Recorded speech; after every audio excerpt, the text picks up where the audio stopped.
nous sommes enregistrés. Voilà. Bon. Et il est 14h05, tu veux qu'on commence? Je confirme. Allez, on y va. D'abord, on tient à vous remercier toutes et tous, ou toutes, si on conserve le féminin. Merci aux participantes qui s'étaient déjà manifestées. Merci aux nouveaux qui viennent de nous rejoindre dans cette séance. On est vraiment heureux de pouvoir lancer ce projet sur lequel on travaille depuis plus d'un an et demi.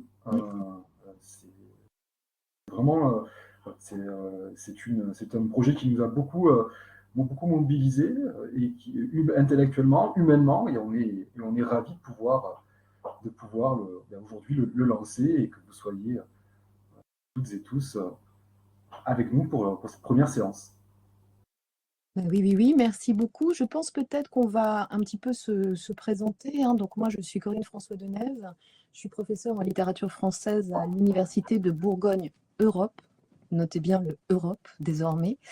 Et en fait, j'ai aussi traduit un certain nombre de dramaturges femmes du temps de Strindberg et d'Ibsen.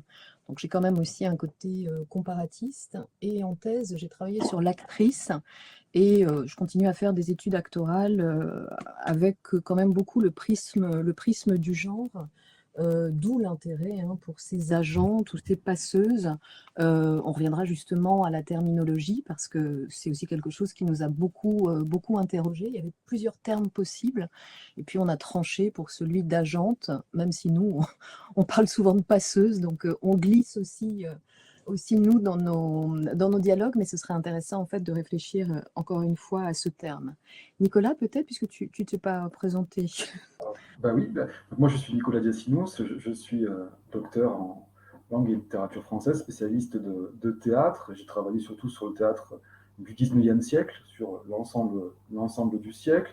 Je m'intéresse beaucoup aussi au théâtre du Nord, alors pour le coup par goût personnel, mais de plus en plus dans une perspective académique, puisque ça me permet de rejoindre on va dire la borne finale de mon corpus de thèse, qui était le corpus symboliste, et ça me permet effectivement de pouvoir voir les influences du Nord sur cette dramaturgie et ces esthétiques théâtrales, et mon goût est, on va dire, enfin réalisé dans une perspective plus académique. Et voilà, je pense que j'ai dit l'essentiel pour ce qui me concerne. Est-ce que tu souhaites que j'explique comment on s'est rencontrés et comment, parce que ça dit aussi beaucoup du projet? Tout à fait. En fait, on fait un petit démarrage un petit peu vieille école avec les anecdotes, nos vies et tout ça, mais vous verrez en fait que le projet en fait vient d'un endroit très précis. Oui, je te laisse raconter, Nicolas, bien sûr. Alors, Corinne et moi, nous nous sommes rencontrés dans un colloque à Montpellier, un colloque organisé par Marie-Astrid Charlier sur les naturalismes en réseau, et nous étions à la même session, sur la même table. Corinne pour parler des dramaturges suédoises, et moi pour parler de la réception d'Ibsen en France entre le naturalisme et le symbolisme. Et puis, le réseau a effectivement particulièrement été efficace, puisqu'il a dépassé largement les bornes du colloque, et on a eu l'envie de nous revoir et de faire des choses, de mobiliser ce lien entre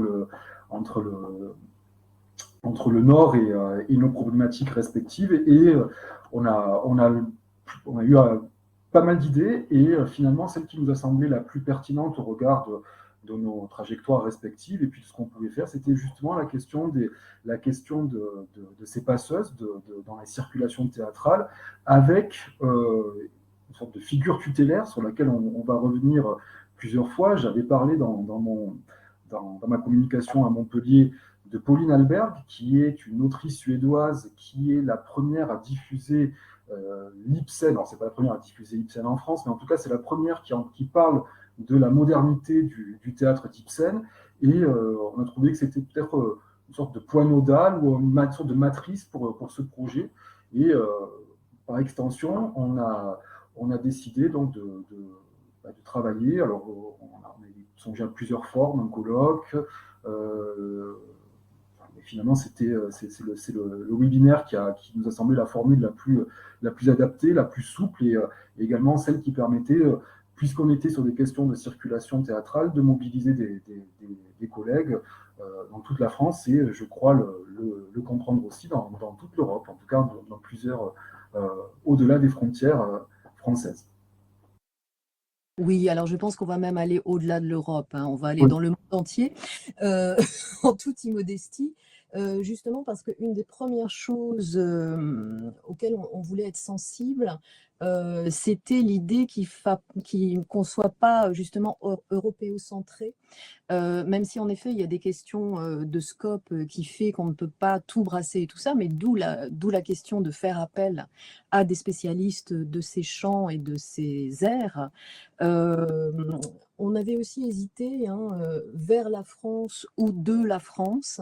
Et puis finalement, il s'est avéré qu'on pouvait sans doute pas trancher et qu'on accueillait en fait les deux mouvements qui d'ailleurs ne sont sans doute pas exclusifs l'un de l'autre, hein. On va vers la France et on retourne de là où on vient peut-être aussi.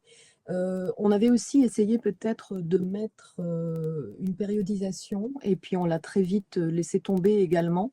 En fait, pour tout vous dire, le séminaire, il risque un petit peu de se dérouler sur 3 saisons et du coup, on va essayer de varier en fait les aires linguistiques, les aires culturelles, de varier objets, factrices et tout ça. Alors, je dis le monde parce que justement, notre inquiétude était un petit peu de rester soit à l'Europe, soit alors aux échanges transatlantiques qui ont pu quand même être déjà pas mal investigués. Enfin, je pense aux échanges entre la France et les États-Unis, peut-être. Et puis, notre grande joie a été de voir en fait qu'il y avait de jeunes collègues, hein, qui travaillaient sur des problématiques extra-occidentales et qui d'ailleurs nous ont fait l'honneur d'accepter d'intervenir. Et d'ailleurs, elles sont déjà là, donc on peut déjà les saluer. C'est ça qui est magnifique, hein. Flavia Hiroki et puis Oriane Chevalier, qui permettront en fait, hein, d'introduire le Brésil et l'Extrême-Orient dans nos perspectives. Donc ça, on en est ravis. Donc c'est vraiment une perspective globale, transnationale, transculturelle, de circulation qu'on voulait souligner. Et je reviens donc à la petite anecdote du début. Donc moi-même, hein, blanchie sous le harnais, je présente mes Suédoises que personne ne connaît. Et j'ai à côté de moi un jeune collègue qui me parle d'une Suédoise que je ne connais pas, puisque je ne connaissais absolument pas Pauline Alberg, et d'apprendre en plus que c'était une femme qui avait pour la première fois écrit sur Ibsen. C'est bien évidemment quelque chose qui m'a intéressée. Donc c'est vrai que ça a été un petit peu notre ange tutélaire, hein, cette Pauline Alberg. Je pense que si on fait le sondage, il n'y a peut-être pas énormément de gens qui la connaissent non plus. Et encore, je pose cette question, et je pense qu'à ce moment-là, plein de gens vont se manifester en disant, mais si, quand même, vous ne connaissez pas Pauline Alberg. Parce que quand on a commencé aussi à réunir des gens autour de ce projet, et là c'est un peu pour toi, Nathalie, en fait, moi, j'étais très contente d'avoir découvert il y a quelques années Karen Bramson, ou Karen Bramson en français. Et dans le petit texte que tu nous avais envoyé, tu nous as dit, ah ben voilà, elle avait aussi travaillé avec Karen Bramson. Donc, en fait, les inconnus des uns ne sont pas forcément les inconnus des autres. Et parfois, les invisibles se retrouvent en fait dans les recherches d'autres. Et en fait, l'idée, c'était vraiment aussi de fédérer un groupe pour que toutes ces recherches qui peut-être peuvent rester juxtaposées, alors se croisent dans des colloques, hein, ça a été le cas avec Nicolas, justement se déposent quelque part et que ce que je peux connaître de Bramson peut être alimenté d'autres perspectives. Donc c'était ça aussi l'intérêt. Mais Nicolas, peut-être que j'empiète déjà beaucoup sur l'intro. Tu n'hésites pas, tu me Non, mais dis. non, mais ce que tu dis est important parce que l'idée étant initialement de pouvoir constituer ce groupe de recherche, mais avec des implications qui peuvent être totalement différentes en fonction du temps, de l'envie, des possibilités qu'offrent les sujets. Nous, vraiment, ça peut aller du simple, on va dire, du simple recensement. Je travaille sur quelque chose, je fais un article en ce moment, et puis tiens, j'ai croisé une passeuse, on peut la référencer, puis ça s'arrête là, et puis ça peut aller effectivement jusqu'à une implication un peu plus importante, comme c'est déjà le cas pour toutes celles qui ont bien voulu communiquer, que ce soit cette année, la saison prochaine, et on a déjà début de calendrier aussi pour 26-27. Donc voilà, l'idée qu'on veut vous transmettre, c'est de vous sentir absolument libre en fonction de votre capacité, votre envie à vous investir. La question s'est posée aussi, parce que parfois on n'a même pas forcément la matière, et la question, on va l'évoquer, la question des sources, peut-être ne nous permet pas de donner, enfin, de pouvoir réaliser une communication, une conférence d'une 20 minutes, une demi-heure, une heure, parce que les sources nous manquent, et simplement la possibilité que le nom de la passeuse apparaisse avec quelques informations, qu'est-ce qu'elle a passé, même si on n'en sait pas plus, ça fait déjà, on va dire, sens dans le projet qu'on essaie d'initier. Oui, et puis ce carnet hypothèse, en fait, hein, il permet d'être vraiment une plateforme collaborative, hein. Il y a quand même la possibilité de laisser des commentaires.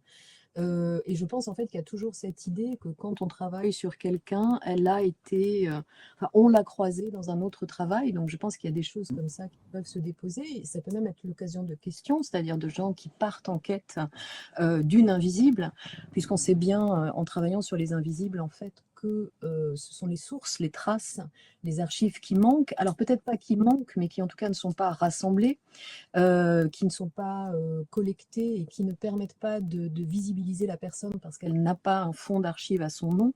Il y a des lettres par-ci, des lettres par-ça, et en fait, il faut plutôt être plusieurs ou dans des endroits en fait très divers, justement pour des passeuses qui ont vécu dans des pays différents.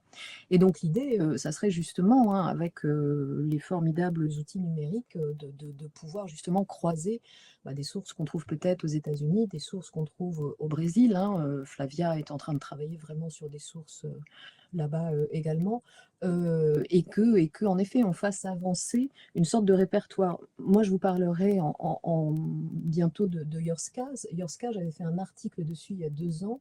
En revenant dessus, il y a des nouvelles sources que j'ai découvertes, sans doute parce que j'étais très fatiguée il y a 2 ans, ou parce qu'elles n'étaient pas aussi évidentes à ce moment-là. Mais il y a aussi le fait de revenir en fait sur un travail, euh, et de voir que des choses entre-temps enfin, où il suffit en fait qu'on ait inventorié un fond qui n'avait pas été inventorié jusque-là. Et du coup, il y a des choses qui se manifestent. Donc, c'est vraiment l'idée aussi d'un travail collaboratif et d'un travail en cours.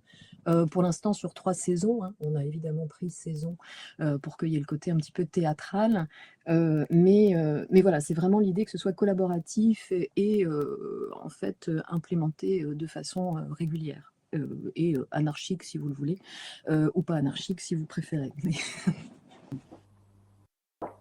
Est-ce que tu veux qu'on commence à évoquer la question de la terminologie qu'on a, Oui, mais qu'on a. alors on peut aussi poser la question à nos auditrices en fait de savoir si elles ont des remarques ou des questions. Et puis je pense qu'on le fera régulièrement, hein, pour justement provoquer un petit peu les paroles. Peut-être aussi si enfin, on est 14, peut-être qu'on peut prendre quelques minutes aussi pour que chacun puisse présenter s'il le souhaite. Oui, si. Alors, est-ce que ça vous va de vous présenter les uns les autres pour qu'on sache un petit peu qui est dans le groupe, même si on avait pu peut-être échanger des mails un petit peu communs Bah, Oui, Nathalie. oui, pardon. Ça peut être sympa. Je dis pas ça pour me présenter moi spécialement, mais je veux dire, je connais une partie des personnes qui sont là. C'est dire si on avait déjà repéré des intérêts communs, mais ça peut être pas mal justement dans cette perspective de nous aussi étoffer ce réseau de recherche. Oui, oui, alors allez-y. Alors, est-ce que vous voulez que je vous appelle les uns après les autres dans mon ordre qui s'inscrit? Je fais vraiment la prof d'agrég, c'est absolument terrible. Alors, Charlie, vous êtes la première Ah, bah, c'est Nathalie. Ah, Nathalie, présente-toi en premier, tu as raison. Ah pardon, parce que là du coup je me suis dit peut-être je Vas-y, remets Nathalie, ma vas-y, tête allez. si on doit faire connaissance. Désolée, je voulais pas passer en première place avant Charlie. Vas-y, Nathalie. Donc, Nathalie Coutelet, professeure au département théâtre de l'université Paris 8 et je m'intéresse depuis pas mal d'années finalement maintenant. Alors le point de départ, c'était plutôt les autrices.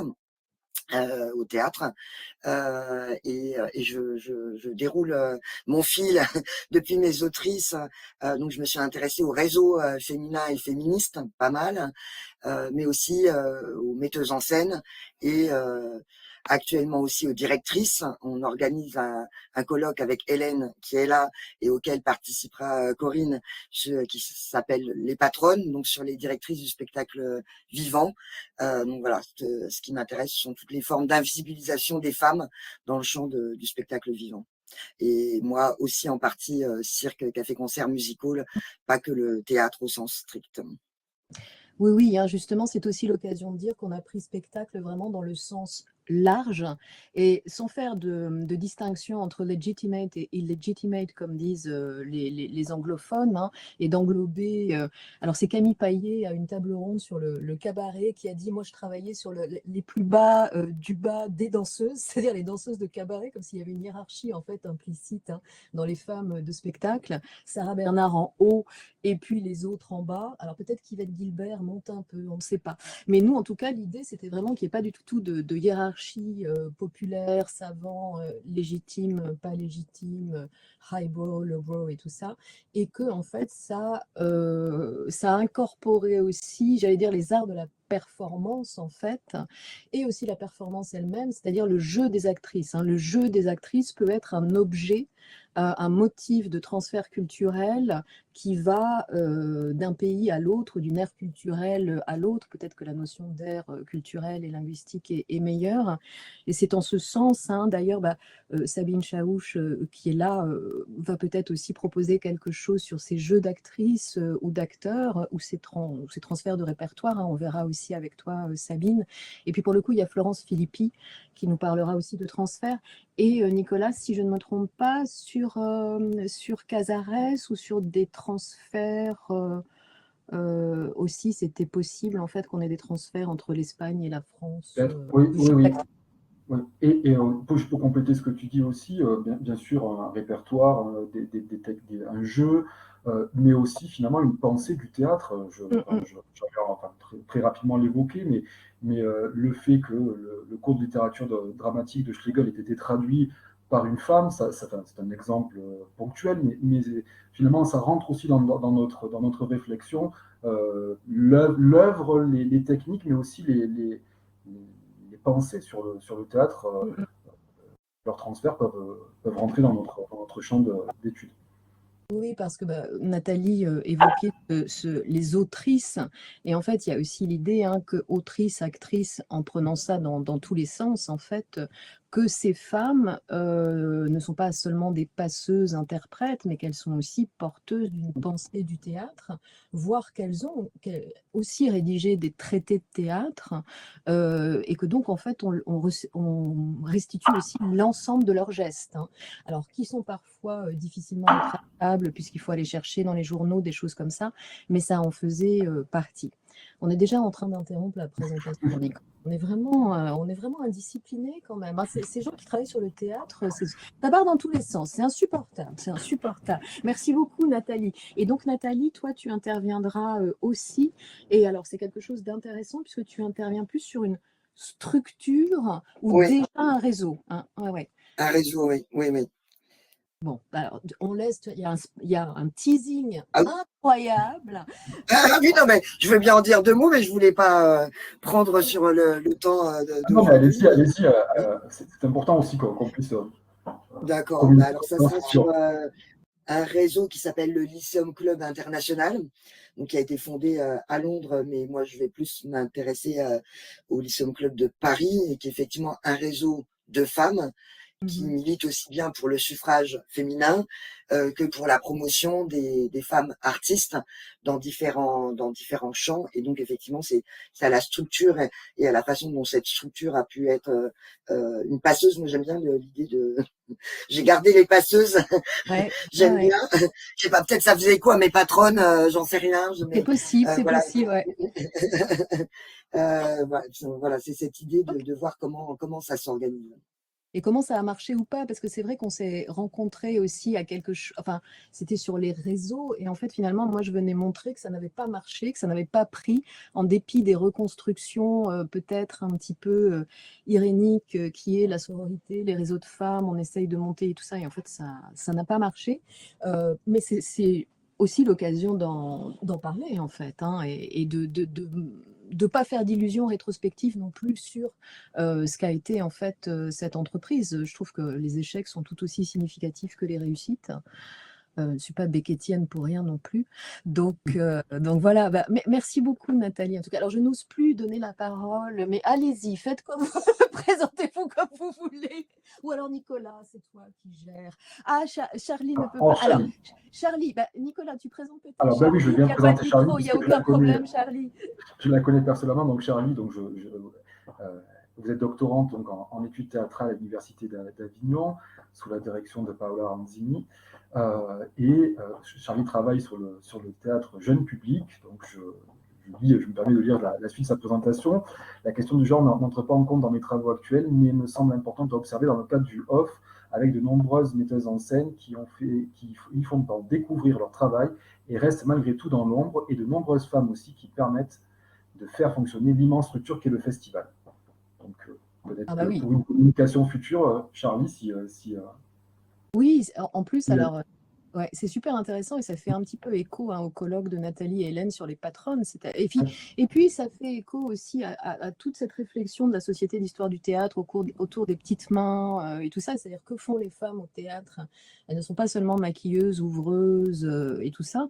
Euh, D'ailleurs, bon, la parité au Festival d'Avignon et surtout entre le in et le off est un vrai souci, hein, qui avait aussi été souligné par Carole Thibault lors d'un geste très polémique en fait au Festival d'Avignon. Donc c'est forcément très intéressant. Et Charlie, j'en profite aussi pour dire qu'il y aurait quelque chose autour du théâtre jeunesse, parce que on se pose souvent la question, enfin on dit souvent, bah voilà, les femmes se sont illustrées dans le théâtre jeunesse ou dans le théâtre pour enfants ou dans le théâtre de marionnettes. Bon voilà, et ça serait certainement très très intéressant en fait de réfléchir aussi sur ça. Donc Charlie, vraiment, vous êtes tout à fait la bienvenue, enfin comme tout le monde en fait, hein, dans ce cercle. Bonjour Lucie qui nous rejoint. Bonjour. On est en train de faire un petit tour de table, d'une table virtuelle en fait, et de se présenter les uns aux autres. Voilà. Alors, qui... je n'ose plus rien dire. on demande à Flavia dans l'ordre alphabétique qui m'apparaît Oui, sur très bien. Flavia, le lien. peut-être? Voilà, j'ai juste essayé. On vous entend. Et la caméra, bah, je n'ai pas l'habitude d'utiliser ça, donc je suis un peu nulle. Et là, ça va. C'est bon. Ah oui, on vous voit. Parfait. Voilà. Bonjour tout le monde. Déjà, merci beaucoup à Corinne et Nicolas et surtout à Nathalie pour l'invitation. Je suis super émue parce qu'il est premier. Bah, je raconte déjà une anecdote qui ça sort un peu de la formalité. Déjà, j'ajoute un accent avec mon accent brésilien. J'habite ici en France, ça fait 7 ans, mais quand même, je garde mon accent. Je n'ai pas vécu mon adolescence ici, donc c'est un peu difficile. La première conférence que j'ai vue en France, c'était une conférence de Nathalie et Hélène Maquier. Donc, c'est super cool d'être là avec vous, de partager, d'avoir l'opportunité surtout de partager ma recherche avec vous. Donc, je suis doctorante à l'Université de Bourgogne-Franche-Comté et je fais ma recherche sur une écrivaine brésilienne qui s'appelle Julia Lopes de Almeida, qui a été dramaturge aussi pendant la première dizaine des années du XXe siècle. Et elle avait une forte relation avec la France. Elle a vécu 6 ans en France.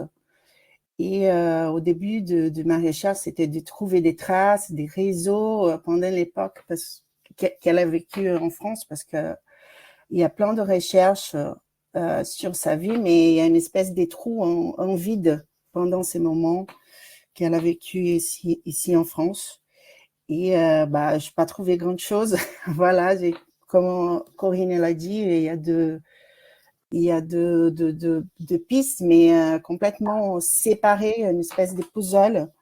Et donc, j'ai commencé à faire les analyses par rapport à les personnages féminins et la relation entre le Brésil et la France aussi, parce que c'était une période connue et nommée par les intellectuels brésilianistes comme la belle époque tropicale. Et donc, j'ai commencé à réfléchir sur ces thèmes-là, parce qu'en fait, c'est une période qui, le Brésil, elle était super influencée par la culture française, même l'architecture. Voilà, et bah, il y a des conséquences même jusqu'à aujourd'hui. Et donc, j'essaye de faire une réflexion par rapport à ça. Et bah, je vais intervenir le 23 mai et je vais partir d'un texte qui était mis en scène en 1908 de Julia, qui s'appelle A Herança, l'héritage, et que c'était pendant l'exposition nationale du Brésil de 1908. Donc, il y avait des grandes constructions selon les modèles français. Et voilà, je vais parler un peu de cette relation Brésil-France, de transfert culturel aussi, et aussi de la construction de l'identité. C'est la première république au Brésil, donc il y avait toute une préoccupation de former l'identité de Brésiliens et de Brésiliennes. Et Julia, elle était hyper engagée, elle était un modèle aussi de la femme brésilienne de la Première République. Au moins, c'est que ils ont pensé par rapport à ça. Voilà. Merci, déjà. Merci beaucoup, Flavia. Alors, c'est vrai que là, on est aussi en train de. On avait pensé à expliquer plus tard, en fait, l'argumentaire, le cadrage et tout ça, mais on est en train de l'expliquer avec vous, donc c'est aussi bien.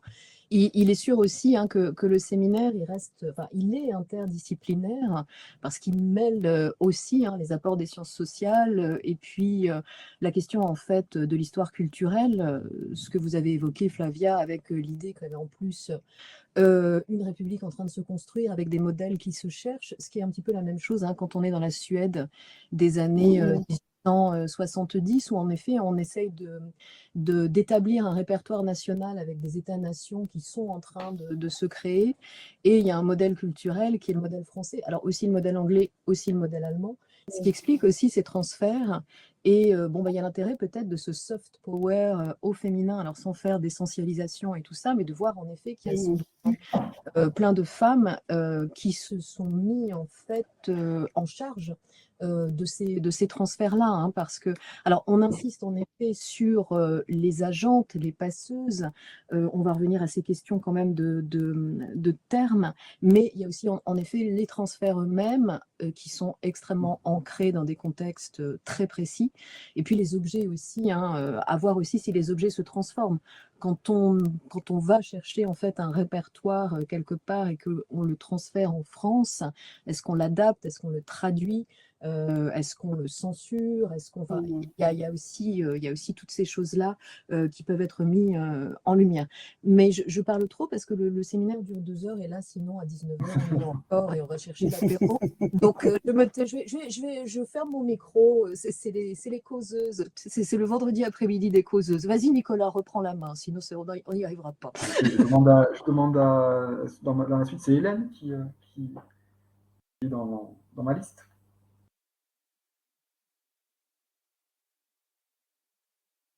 J'arrive, voilà. Bonjour à toutes et à un. Moi, je suis Hélène Martier, donc je suis professeure au département d'études sur le genre à Paris 8 et mon travail porte sur la danse, donc depuis très longtemps sur les questions féministes, les questions de genre. Et plus spécialement, je travaille sur le 19e siècle, donc j'ai basculé sur la fin du 19e siècle jusqu'à la guerre de 14. Et en particulier, j'ai commencé à découvrir qu'il y avait des femmes qui étaient devenues maîtresses de ballet et qui ne figuraient nulle part. Donc j'en ai trouvé 1, 2, 3 et puis maintenant je suis à 120. ce qui fait quand même beaucoup de monde avec des études prosopographiques, mais ça prend énormément de temps. Et d'ailleurs, Nicolas, il faudra que j'envoie un mail parce que ça m'intéresse. J'en ai une qui est dans le symbolisme. Ouais. Voilà, et donc, voilà, et par rapport au projet ici, je me suis rendu compte que les salons avaient joué énormément de rôle pour ces femmes, pour apprendre leur métier, pour avoir une visibilité qu'elles n'avaient pas du tout dans les théâtres, parfois elles n'étaient même pas nommées, et que les travaux portaient beaucoup sur la musique avec Myriam Jiménez, aussi sur le théâtre, mais que pour la danse, on n'en parlait que pour Isadora Duncan. Un petit peu Loïc Fuller, les ballets russes, mais donc c'est à la fois plus tardif et c'est vraiment très centré sur quelques personnes. Et donc, je trouve que c'est très intéressant parce que c'est un peu à double détente. Il y a ces salons, alors il n'y a pas que des femmes, mais c'est quand même très majoritairement des femmes qui les tiennent, qui elles-mêmes sont passeuses. Mais les danseuses qu'elles font travailler, elles sont aussi passeuses parce qu'elles passent la danse. C'est la première fois aussi qu'il y a des cours de danse pour des amatrices, avec un basculement d'amatrices au départ, qui sont quand même des femmes de la bonne société, des femmes du monde, comme on disait, et ça devient de plus en plus jusqu'aux ouvrières, donc dans les années 1900. Donc voilà, je trouve que cette dimension sociale, elle est aussi importante. Merci. Alors, On aura le plaisir, juste là, Vas-y. on écoutera Hélène en juin, c'est le, je sais plus juin, non, c'est ça? Oui, c'est en juin. Oui, puis j'ajoute aussi que c'est aussi des passeuses d'esthétique, puisqu'elles ont, bien avant Isadora Duncan, elles ont commencé à diffuser les danses grecques. Les danses grecques, c'était la lambada des années 1880-90. Je pense que nous allons élire la punchline du séminaire et que là, déjà, on l'a déjà. Je pense qu'à 14h37, on l'a déjà. C'est magnifique, je la note. Ça servira de titre. Alors, on continue en même temps à développer notre argumentaire en vous entendant et c'est vraiment bien parce que, alors moi, c'est mon côté un petit peu naïf. J'aurais tendance à dire que le théâtre, c'est du théâtre parlé, donc c'est quelque chose qui est difficile à transférer, mais que la danse n'étant pas parlée, elle est moins difficile à transférer. Mais finalement, il y a autant d'invisibles de ce que tu nous dis. Et puis, j'ai l'impression aussi que c'est peut-être le côté technique de la danse qui fait que voilà, c'est pas la création, c'est de la technique, donc on invisibilise aussi avec toujours l'effet de halo autour d'une personne, Sarah Bernard et les autres, Isadora Duncan et les autres. Et puis ce que tu mets en avant, c'est aussi des choses qui nous ont un petit peu travaillé, c'est-à-dire ce côté, le côté des espaces ou des sphères séparées, si on reprend la terminologie un petit peu de genre du 19e, entre l'espace privé et l'espace public, le théâtre de société ou le théâtre qui se joue dans des vraies salles et puis professionnels amateurs qui semble presque redécouper une binarité masculin-féminin. Donc, on s'intéressera aussi à ces lieux. Je pense que c'est Nicolas qui a commencé à travailler sur cette espèce de théâtre privé, des salons qui permet en fait un répertoire un petit peu subversif ou un petit peu trop étranger comme celui des gens du Nord. Et puis, alors il y a aussi les travaux de Jennifer Ruimi qui a beaucoup travaillé aussi sur le théâtre de société, le théâtre privé et tout ça. Donc, c'est des choses évidemment qu'on va remanifester aussi. Je me tais à nouveau. On peut céder la parole à Carolina.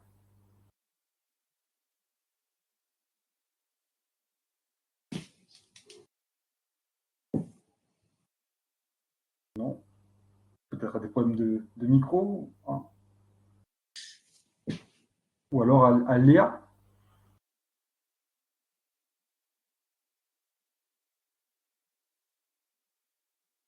C'est vrai qu'il y a le maniement de BBB à apprendre d'un coup. Il y a une sorte de crash course sur BBB, qui n'est pas quand même le pire de ce qu'on a. Et les apparitions subliminales des chats des collègues. Alors, ça y est, nous avons eu le deuxième. Le chat, Lucie, si tu es là. C'est un chat qui t'intéresse aux circulations culturelles. Le revoilà. Alors, présente le chat et toi-même. Alors, je me présente et je pense que ce qui arrive aux autres participantes, c'est ce qui m'est arrivé au début, c'est-à-dire que je m'étais inscrite en écoute seule au départ et D'accord. j'ai pas réussi à remettre le micro après, j'ai dû me débrancher et tout recommencer. Donc, je pense que ça doit être pareil. Donc, le chat s'appelle Ciboulette. Elle envisage une thèse sur l'opéra, je pense. Je l'apprends. Elle vient se mêler à chaque fois qu'il y a des séminaires ou des choses comme ça. Et moi, je m'appelle Lucie Kempf, je suis maîtresse de conférences en études russes à l'Université de Lorraine à Nancy. Mais mon domaine de recherche, c'est le théâtre et j'ai un peu deux pieds dans deux époques différentes, puisque je travaille d'une part sur la fin du 19e siècle et le début du 20e siècle. J'ai notamment travaillé sur une comédienne qui s'appelait Viera Kamissarjevskaya, dont je suis en train de finir la biographie pour une HDR. Elle m'intéresse dans notre propos parce que en ce qui concerne les circulations culturelles, elle a fait une seule tournée aux États-Unis qui n'a pas bien marché, mais par contre, elle s'est beaucoup intéressée aux très nombreuses tournées de la DUZ de Sarah Bernard et compagnie en Russie pour établir des stratégies de fonctionnement. Donc, je l'ai en quelque sorte redécouverte par ce biais-là. Donc ça, c'est un premier pan de mes recherches actuelles. Et par ailleurs, je travaille aussi sur les formes documentaires dans le théâtre contemporain. Ça, c'est parce que quand je suis arrivée à Nancy, le documentaire était très à la mode en Russie, donc c'était circonstanciel. Mais il se trouve que j'ai suivi les travaux d'une metteur en scène qui s'appelle Tatiana Frolova, qui avait un tout petit théâtre dans l'extrême-orient soviétique et qui, suite à la guerre, a émigré en France sous l'égide du Théâtre des Célestins. Et là, ça fait 2 ans qu'elle est en France. Ils ont produit un premier spectacle à l'automne dernier qui a très bien marché. Et ils prévoient un deuxième spectacle. Donc moi, ça m'intéresserait beaucoup de voir quelles sont leurs stratégies d'adaptation. Mais pour ça, avant d'intervenir chez vous, il faudrait que j'aille faire une grande interview de Tatiana. Oui, oui, puis priorité à la HDR. Moi, je Voilà, joue en fait les vieilles mentoresses. merci. Merci. Priorité à la HDR. Ça nous Merci. intéresserait beaucoup, en effet, d'avoir ça, donc d'avoir vraiment quelque chose d'actuel et de terriblement actuel, j'allais dire. Non, mais merci beaucoup, Lucie, pour ça. Alors, Carolina ne peut pas allumer son micro. Peut-être Nicolas, ou tu veux que je lise, ou tu veux que… Vas-y, je vois que Léa est en train Voilà, Léa est en train de… Les gens sont en train de faire leur CV de façon très rapide. C'est ma thèse en 180 secondes, en fait, et en 10 mots. Alors, Carolina Timoura est doctorante à l'université Maria Curie de Lublin. Les recherches portent sur le romancier et dramaturge belge Paul Willems, je suppose que c'est comme ça que ça se dit, qui aborde souvent dans ses romans et ses pièces de théâtre, également comme source d'inspiration et en termes de son influence sur son œuvre littéraire, des femmes.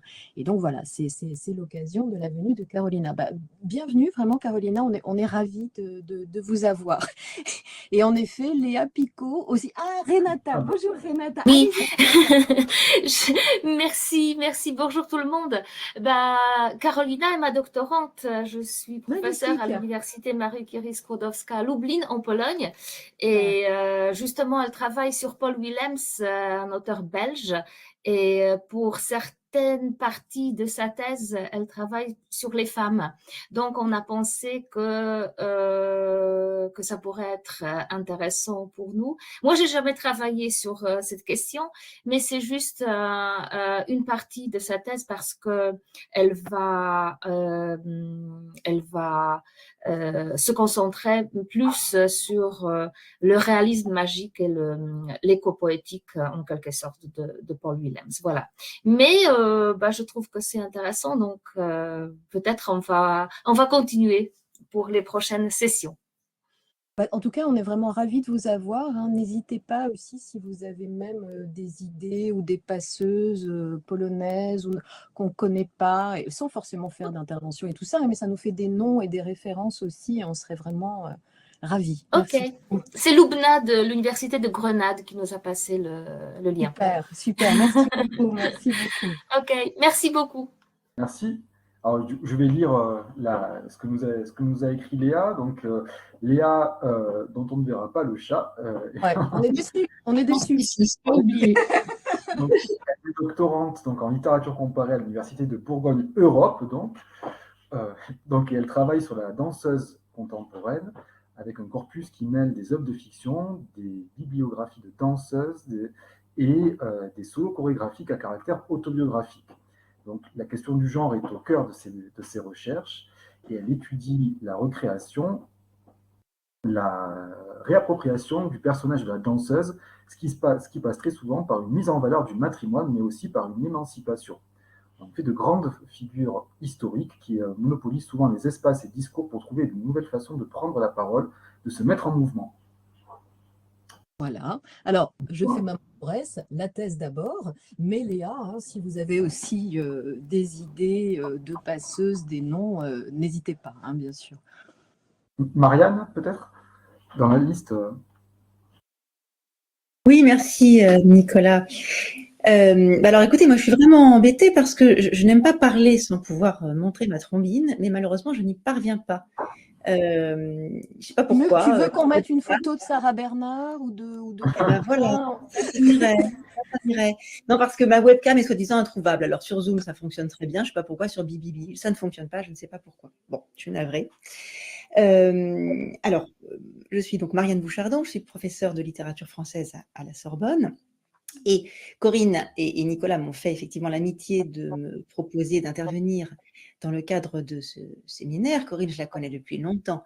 Nicolas, je l'ai rencontré à l'occasion de ce colloque principiel, originel, inaugural auquel vous faisiez allusion tout à l'heure, celui de Marie-Astrid à Montpellier sur les réseaux du naturalisme. Et je vous ai proposé, enfin c'était une piste que j'ai lancée, une de celles que j'ai lancées et que vous avez acceptée, de présenter, donc ce sera le 17 octobre prochain, je crois, une conférence sur Suzanne Lalique, qui est moins connue peut-être que son cristallier de perles, mais enfin qui a tout de même dirigé les ateliers de décors et de costumes de la Comédie Française pendant plus de 30 ans, à partir de 37. Et qui, d'une certaine manière, joue peut-être, enfin c'est ce que je vais en tout cas essayer de vérifier, d'interroger, le rôle de passeuse. Alors d'une part, du théâtre italien en France, puisque la première mise en scène de Pirandello, Chacun sa vérité à la Comédie Française en 1937, c'est elle qui en a effectivement réalisé les décors, c'était sa première intervention, et elle a aussi agi comme passeuse du théâtre français en URSS, parce qu'en 1954, la Comédie Française part en tournée et présente Le Bourgeois Gentilhomme en URSS, et à cette occasion, ce sont les décors et les costumes de Suzanne Lalique qui sont choisis pour partir voilà, en tournée. Alors, je ne suis pas spécialiste de Suzanne Lalique, ni même d'ailleurs des questions de genre au théâtre. Néanmoins, elle se situe, je dirais, à l'intersection de... Enfin, cette figure féminine-là prolonge deux travaux récents.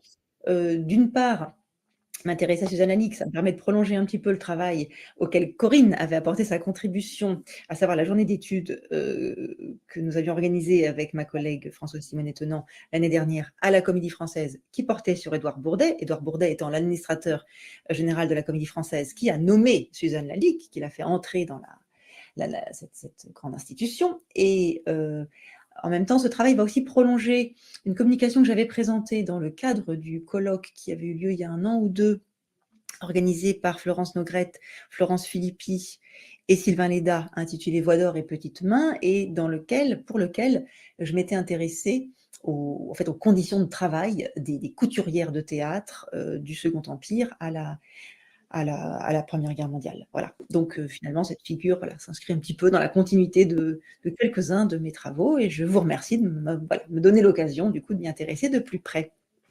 Merci à vous deux. Merci à toi, Marianne. Puis là, c'est l'occasion aussi de voir le transfert d'un style ou d'objets. Oui. C'est tout à fait intéressant. Alors, italianisant ou pas, ça c'est aussi intéressant. Hein, Non, oui, voilà. Oui, c'est ça. Pirandello, l'URSS, donc ça permet aussi de voir un certain style, comédie française aussi peut-être. Exactement. C'est surtout ouais. ça qui va, parce que ça, elle va mettre sa marque. Enfin, ça va vraiment devenir le style comédie française pendant longtemps. Voilà. Bon, non, mais on verra. c'est extrêmement intéressant. Et puis alors, il y a des choses que tu as mentionnées. C'est vrai qu'on n'est pas un isolat. On s'inscrit en fait dans toute une... J'aime pas parler d'une mode, mais d'une école, on va dire, d'une école historiographique sur le matrimoine, sur l'invisibilisation. Et donc, il y a le colloque sur les patronnes. Il y a aussi l'énorme travail de la Société d'histoire du théâtre autour des metteuses en scène, soit l'ouvrage qui est sorti... Alors c'est bien parce que comme je suis chez moi, je peux faire Bernadette Pivot en direct, donc attention.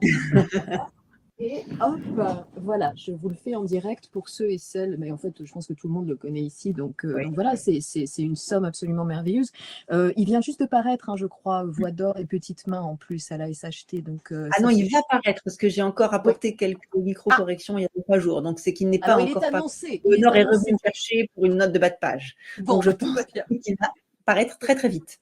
Bon, très bien. Donc, en tout cas, il va apparaître. Donc, il y a plein de choses. Mais alors, on vous renvoie aussi à notre texte de cadrage qu'on mettra de toute façon sur le carnet avec aussi la biblio. On est de toute façon à l'affût de biblio complémentaires qu'on peut tout à fait rajouter ou ajouter si vous voyez qu'il y a des articles de vous, des choses qui manquent. Je pense qu'on va faire vraiment un onglet ressources et ça serait très bien qu'il soit aussi alimenté par les choses dont tu viens de parler, Marianne. Et tu as subtilement rappelé que je te dois un article avec 1 mois de retard. Donc vraiment, j'espère que tu as goûté la subtilité avec laquelle je t'ai adressé cet appel. C'était magnifique. Mais malheureusement, je suis en train d'être enlevée par des aliens et je ne pourrais pas. Si, voilà. Nicolas, et au moins, Corinne, on compte sur toi. Oui, bien sûr. Oui, tout à fait. Et on sait qu'on peut compter sur toi. Mais, oui, merci. Alors, il reste Oriane et Sabine, last but not least, comme on dit. Oriane, est-ce que vous avez la possibilité de parler? Vous avez un micro? Ou Sabine? Ah, Oriane, vous voilà. Bravo. Oui, c'est bon, j'ai réussi à la faire fonctionner.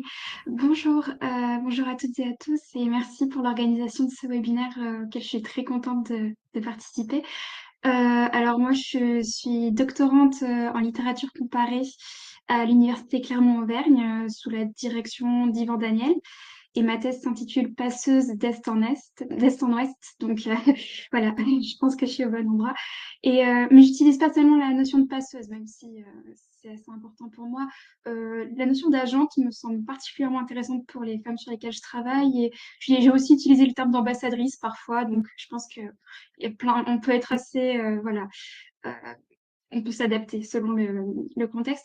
Alors moi, je travaille sur la diffusion de la littérature chinoise et japonaise par les femmes au 19e, 20e siècle, donc sur les pionnières en fait, les premières à l'avoir fait. Et en théâtre, je travaille sur Judith Gauthier, qui est la première à avoir traduit le théâtre chinois et japonais en France à la Belle Époque. Et donc son rôle, c'est pas seulement celui de traductrice, puisqu'on parle de théâtre chinois et japonais, donc l'esthétique est totalement différente. Et donc il y a eu un gros travail d'adaptation, de réécriture, souvent féministe, avec réécriture de dénouement. En termes d'esthétique aussi, il y a eu une réappropriation par Judith Gauthier de l'esthétique extrême orientale. Donc elle a forgé sa propre esthétique théâtrale. Puis c'était une femme très complète, marionnettiste. Elle s'intéressait beaucoup à la mise en scène de ses pièces qu'elle accompagnait. Donc elle était très polyvalente en fait, voilà. Donc c'est vraiment l'idée de passeuse me semble, et d'agente aussi, puisqu'elle était très active, me semble pertinente pour appréhender cette œuvre. Voilà, je vous remercie. Merci à vous. Et on aura le plaisir de. Alors on n'a pas encore fixé exactement la date, mais ça sera probablement premier semestre de l'année universitaire 25-26. On vous communiquera le calendrier dès qu'on l'aura, mais on sait déjà que nous aurons le plaisir d'entendre Oriane.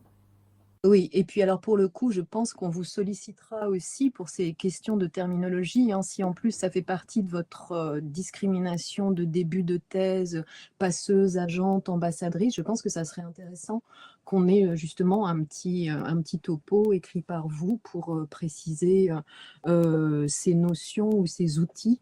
Ça serait extrêmement, extrêmement intéressant pour nous aussi. On ne perd pas l'idée qu'on va vous parler des termes dans quelques temps.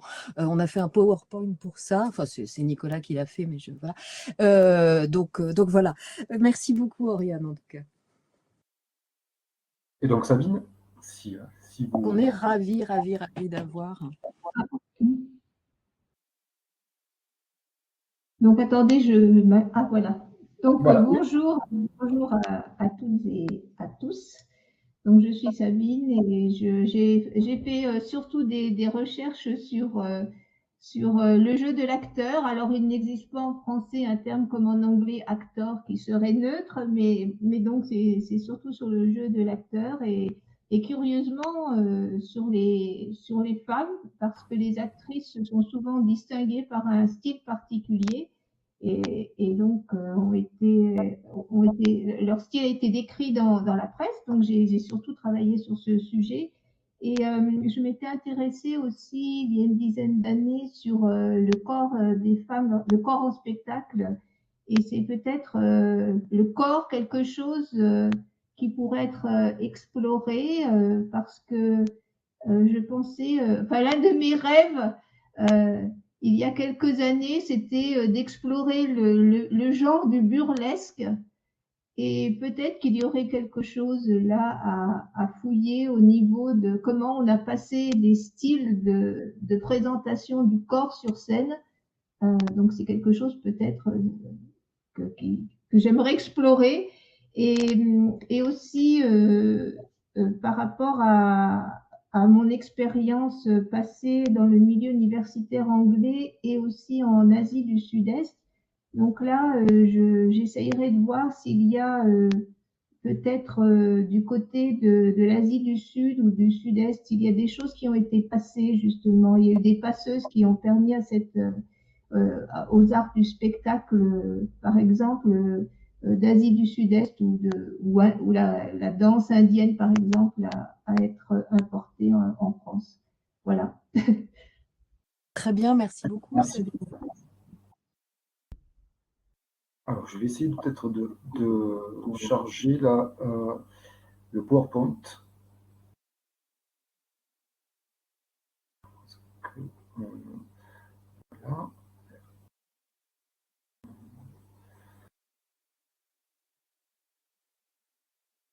Cette réunion a été ponctuée, bien sûr, de nombreux décès en amont, et ce n'est pas le moment, Nicolas, que ça ne marche pas le jour 10, c'est comme au théâtre. Alors, si je partage mon écran, alors on va voir en partageant mon écran. Tu vas y arriver, j'en suis sûre. Voilà. Normalement, ça devrait être bon. Voilà. Est-ce que... Oui. Alors, est-ce que vous voyez le PowerPoint? Oui. Oui. Mais tu ne nous as pas montré ta très belle première page. Voilà, elle est ici. Si je reviens sur la vidéo, est-ce que oui, vous voyez le PowerPoint? Ouais. Oui. Oui. Ok. Ah, là, on ne voit plus. Non, là, on ne voit rien dans la classe. Tu as supprimé ton partage, là, en fait, curieusement. D'accord. PowerPoint.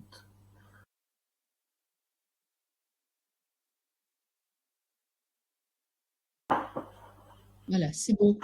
Ne bouge plus, ne bouge plus.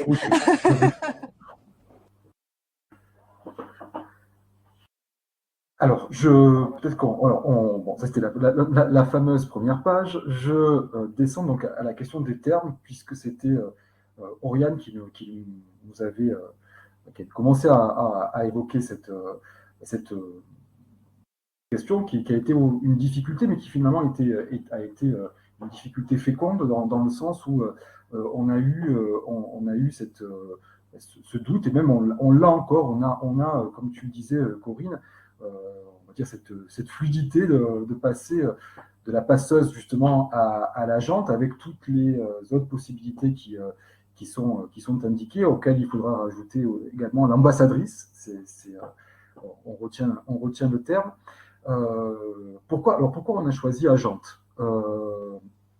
ça nous a semblé être peut-être le terme le plus pertinent, même si encore une fois on a coutume entre nous d'utiliser passeuse, parce que c'était peut-être le terme qui, je crois, supposait cette agentivité, donc supposait l'action que réalisait l'agente sur l'objet, que ce soit un répertoire, encore une fois, un texte, une technique, une esthétique, donc l'agente, c'était l'action, l'influence qu'avait l'agente sur l'objet qu'elle passait. Ça nous semblait être peut-être le terme le plus adéquat, dans le sens où peut-être passeuse était supposé moins l'acte de modification, en tout cas d'influence sur l'objet passé, et passeuse me renvoyait quelque chose de peut-être plus passif dans le processus par rapport à agente qui était peut-être un terme qui renvoyait peut-être à l'action de l'agente en tant que telle. Oui, oui, hein, tout à fait. Alors, c'est vrai que agente nous permettait d'avoir l'agentivité, hein, des études de genre que l'on retrouvait. On n'avait pas mis actrice, on aurait pu aussi mettre actrice, hein, au sens de Yannick Ripa, les femmes actrices de l'histoire, mais là, pour le coup, ça aurait fait en fait un brouillage tout à fait embêtant, sachant que ce brouillage, on a pu l'avoir aussi, parce que pour le coup, on en avait discuté avec Léonore Delaunay, qui a déjà été mentionnée ici, et qui, elle, avait compris agente dans le sens agente impresario ou impresaria. Et de fait, ce qui nous a dit aussi qu'on pouvait peut-être ajouter les impresarios ou impresaria, pour le coup, à se demander s'il y en avait, hein, aussi. Mais du coup, voilà, c'est agente poser cette difficulté-là. Sachant que je reviens peut-être un petit peu aussi sur les autres termes. Alors, intercesseuse, c'est évidemment intercesseur, hein, ça a été dit par exemple à propos des premiers comparatistes, on allait dire, hein, de Charles Dédéian et tout ça. Il y a un article sur lui dans la revue de littérature comparée, et en fait c'est l'idée d'intercesseur, donc quelqu'un qui négocie finalement entre deux zones. Découvreuse, c'est plutôt au sens de découvreuse de trésors, hein, donc c'était joli aussi. Éclaireuse, bon, il y avait le côté lumière qui marchait très bien. Intermédiaire, pourquoi pas, mais l'intermédiaire justement reste peut-être un peu au milieu. Et puis médiatrice, alors c'est un terme, hein, qui a été beaucoup employé en particulier par nos collègues qui travaillent en histoire de l'art très androcentré, et qui a donné lieu à de nombreux travaux de genre, hein, en particulier les travaux de Charlotte Fouché-Zarmagnan, et d'ailleurs aussi un ouvrage médiatrice des arts, donc en même temps c'est les arts de façon générale, hein, auquel Hélène et Nathalie ont collaboré, si je ne m'abuse, justement parle de ces médiatrices. Alors la définition de médiatrice, hein, elle est intéressante, c'est, si je la reprends dans ce volume, figure d'intermédiaire établissant des relations au sein des milieux artistiques comme entre ces milieux et un public plus large. Une médiatrice est une figure pivot dont le travail de création, s'il peut être artistique, passe aussi par l'élaboration de modalités de transmission, valorisation, diffusion d'esthétique, promotion d'artistes, production et partage de savoir dans le domaine, et qui met cette activité au service des autres, hommes et femmes confondus. Dans ces rôles, elles sont doublement invisibilisées, non seulement parce que l'on s'intéresse surtout à la création et à l'artiste avec un grand A, beaucoup moins à celles et ceux qui l'accompagnent, mais aussi parce qu'elles sont femmes. Enfin, je pense là qu'il y a beaucoup de choses qui sont dites. Alors l'idée évidemment, hein, que l'actrice soit aussi la médiatrice est intéressante. Alors c'est le cas en fait, hein, dans peut-être Sabine, ce que tu vas mobiliser. Florence Philippi aussi va nous parler de cela. Alors c'est vrai qu'on aurait pu aussi, hein, évoquer les tournées de la DUS, de Sarah Bernard, enfin tout ce réseau artistique et intellectuel qui se met en place à divers moments de l'histoire. Mais bon, on s'est décidé pour Agente. Et je précise juste qu'il y a eu une journée d'études ou colloque, en tout cas un colloque en une journée très récemment à Avignon sur justement les transferts culturels par les acteurs d'un masculin qui englobe aussi le féminin, mais voilà, il y a quand même cette actualité de la recherche dans ces questions-là. Voilà, où participaient, je crois, Paola Ranzini, Et Florence Filippi également. voilà, Catherine Autier, il me semble, enfin tout gens tout à fait respectables et qu'on espère aussi en fait rapatrier. Bon, après, il y a aussi plein de gens qui ne sont pas là aujourd'hui et plein de gens qui ne peuvent pas participer au séminaire parce qu'ils sont sous un poids de projets déjà en cours qui est assez terrible, hein. Mais je pense qu'on mettra aussi les biblios justement de tout le travail que fait Paola Ranzini autour de ces transferts. Ça sera manifesté. Il y a aussi eu le colloque à Clermont-Ferrand sur les femmes de théâtre. En fait, enfin, il y en a eu 2 de suite. Oui. On était aussi Sabine et moi. Et donc, en fait, ça crée déjà aussi des réseaux informels, hein. Donc, on va les déposer un petit peu. Et s'il y a aussi d'autres manifestations dont on n'aurait pas forcément l'existence, n'hésitez pas aussi à nous le dire. Je descends la diapo suivante.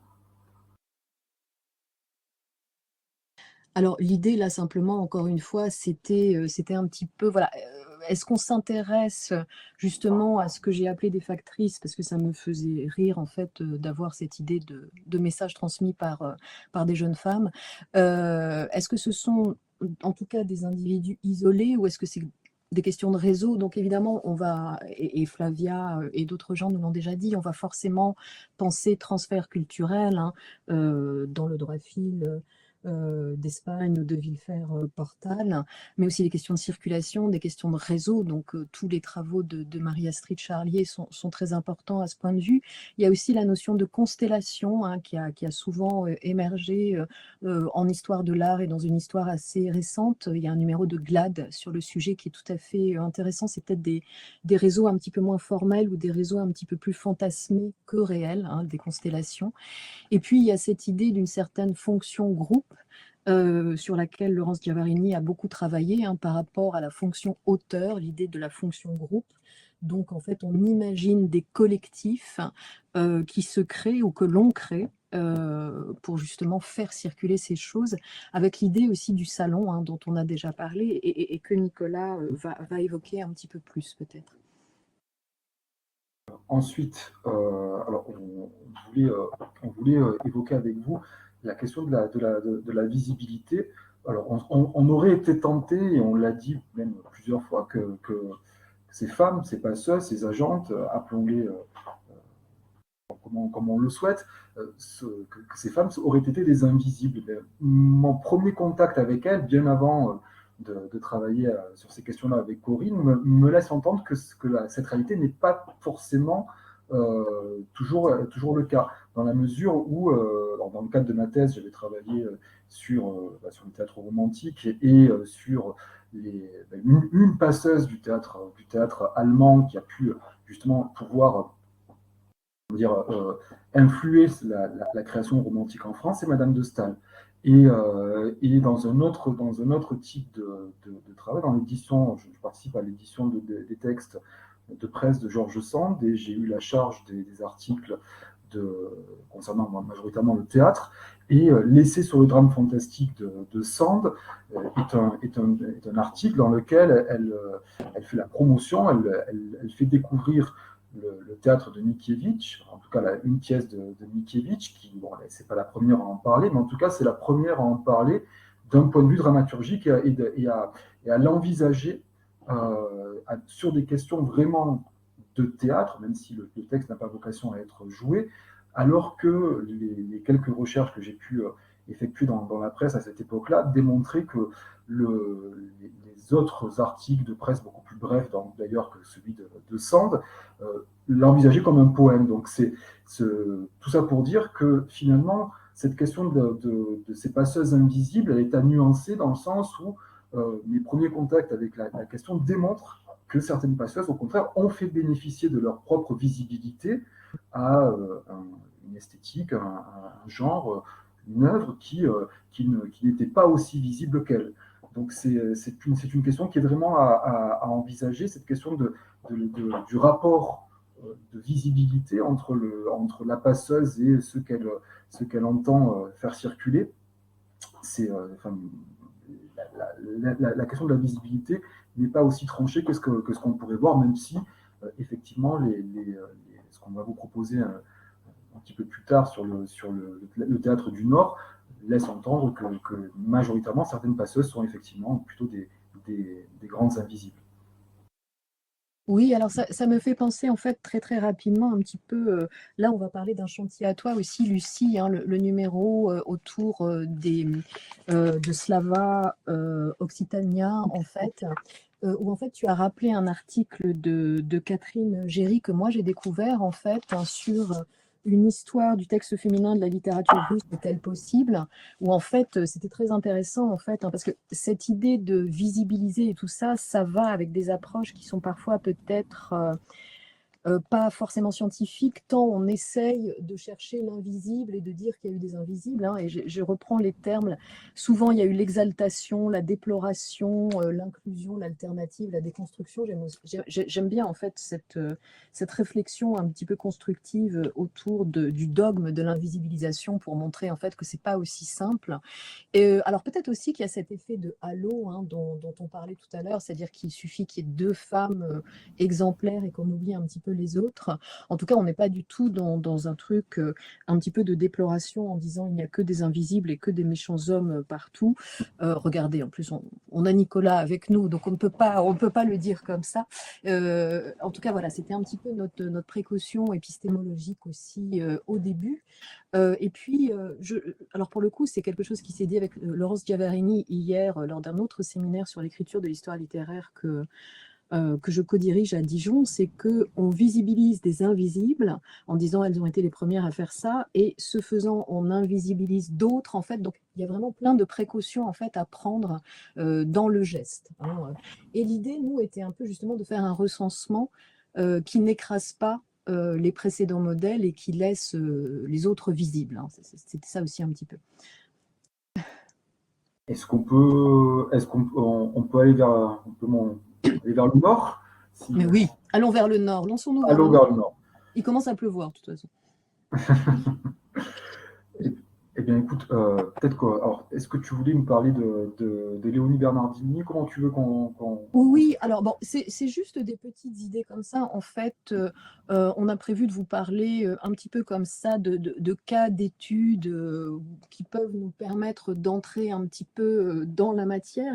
Et comme tout cela a commencé par Pauline Alberg, hein, quand même, c'est vrai que bon, moi, je suis comparatiste au départ, pas études nordiques, et du coup, mon appréhension en fait des Scandinaves et des Nordiques, elle est venue plutôt par des choses qui étaient en français au départ. Et c'est vrai qu'il y avait quand même cet effet peut-être un petit peu intéressant qui était qu'il y avait un certain nombre de femmes qui avaient écrit en français sur la littérature scandinave, alors pas forcément seulement sur le théâtre, mais sur la littérature scandinave, alors avec parfois des préjugés terrifiants, mais ça n'est pas tellement le problème. Alors peut-être qu'il y a un biais par rapport à ça, qui est que les pays du Nord sont censés être plus féministes, donc du coup ce sont des femmes qui s'intéressent au Nord, bon. Ce sont aussi des littératures souvent considérées comme mineures, en fait, avec pas du tout la tradition littéraire qui est celle, justement, encore une fois, de l'Angleterre ou de l'Allemagne. Donc, il y a plusieurs choses qui peuvent permettre d'expliquer cet intérêt de femmes, en fait, pour les littératures du Nord. Et puis peut-être aussi hein, la présence de personnages féminins forts dans un roman ou un théâtre qui peut-être en France reste encore un peu frileux par rapport aux personnages féminins. Donc c'était juste pour vous citer en fait hein, le cas de Léonie Bernardini, alors qui est française mais qui a épousé un journaliste suédois. Son nom de femme mariée, c'est Sjöstedt en fait. Hein, donc alors je pense que tu peux passer à voilà. Elle a donc une petite fiche hein, BNF où on vous montre en fait qu'elle a épousé donc, le journaliste Sjöstedt, et donc elle a écrit sur la Suède ou la Scandinavie. Tu peux aussi passer à la suivante, je pense. Et en fait, on voit aussi que c'est un petit peu l'occasion de voyage. Donc, c'est à mi-chemin entre l'anthologie et le livre de voyage. Disons que le voyage, c'est aussi un voyage dans la littérature. Et ça adopte une forme un petit peu très physiologie des peuples, très théorie des humeurs, très le nord, le sud. Hein.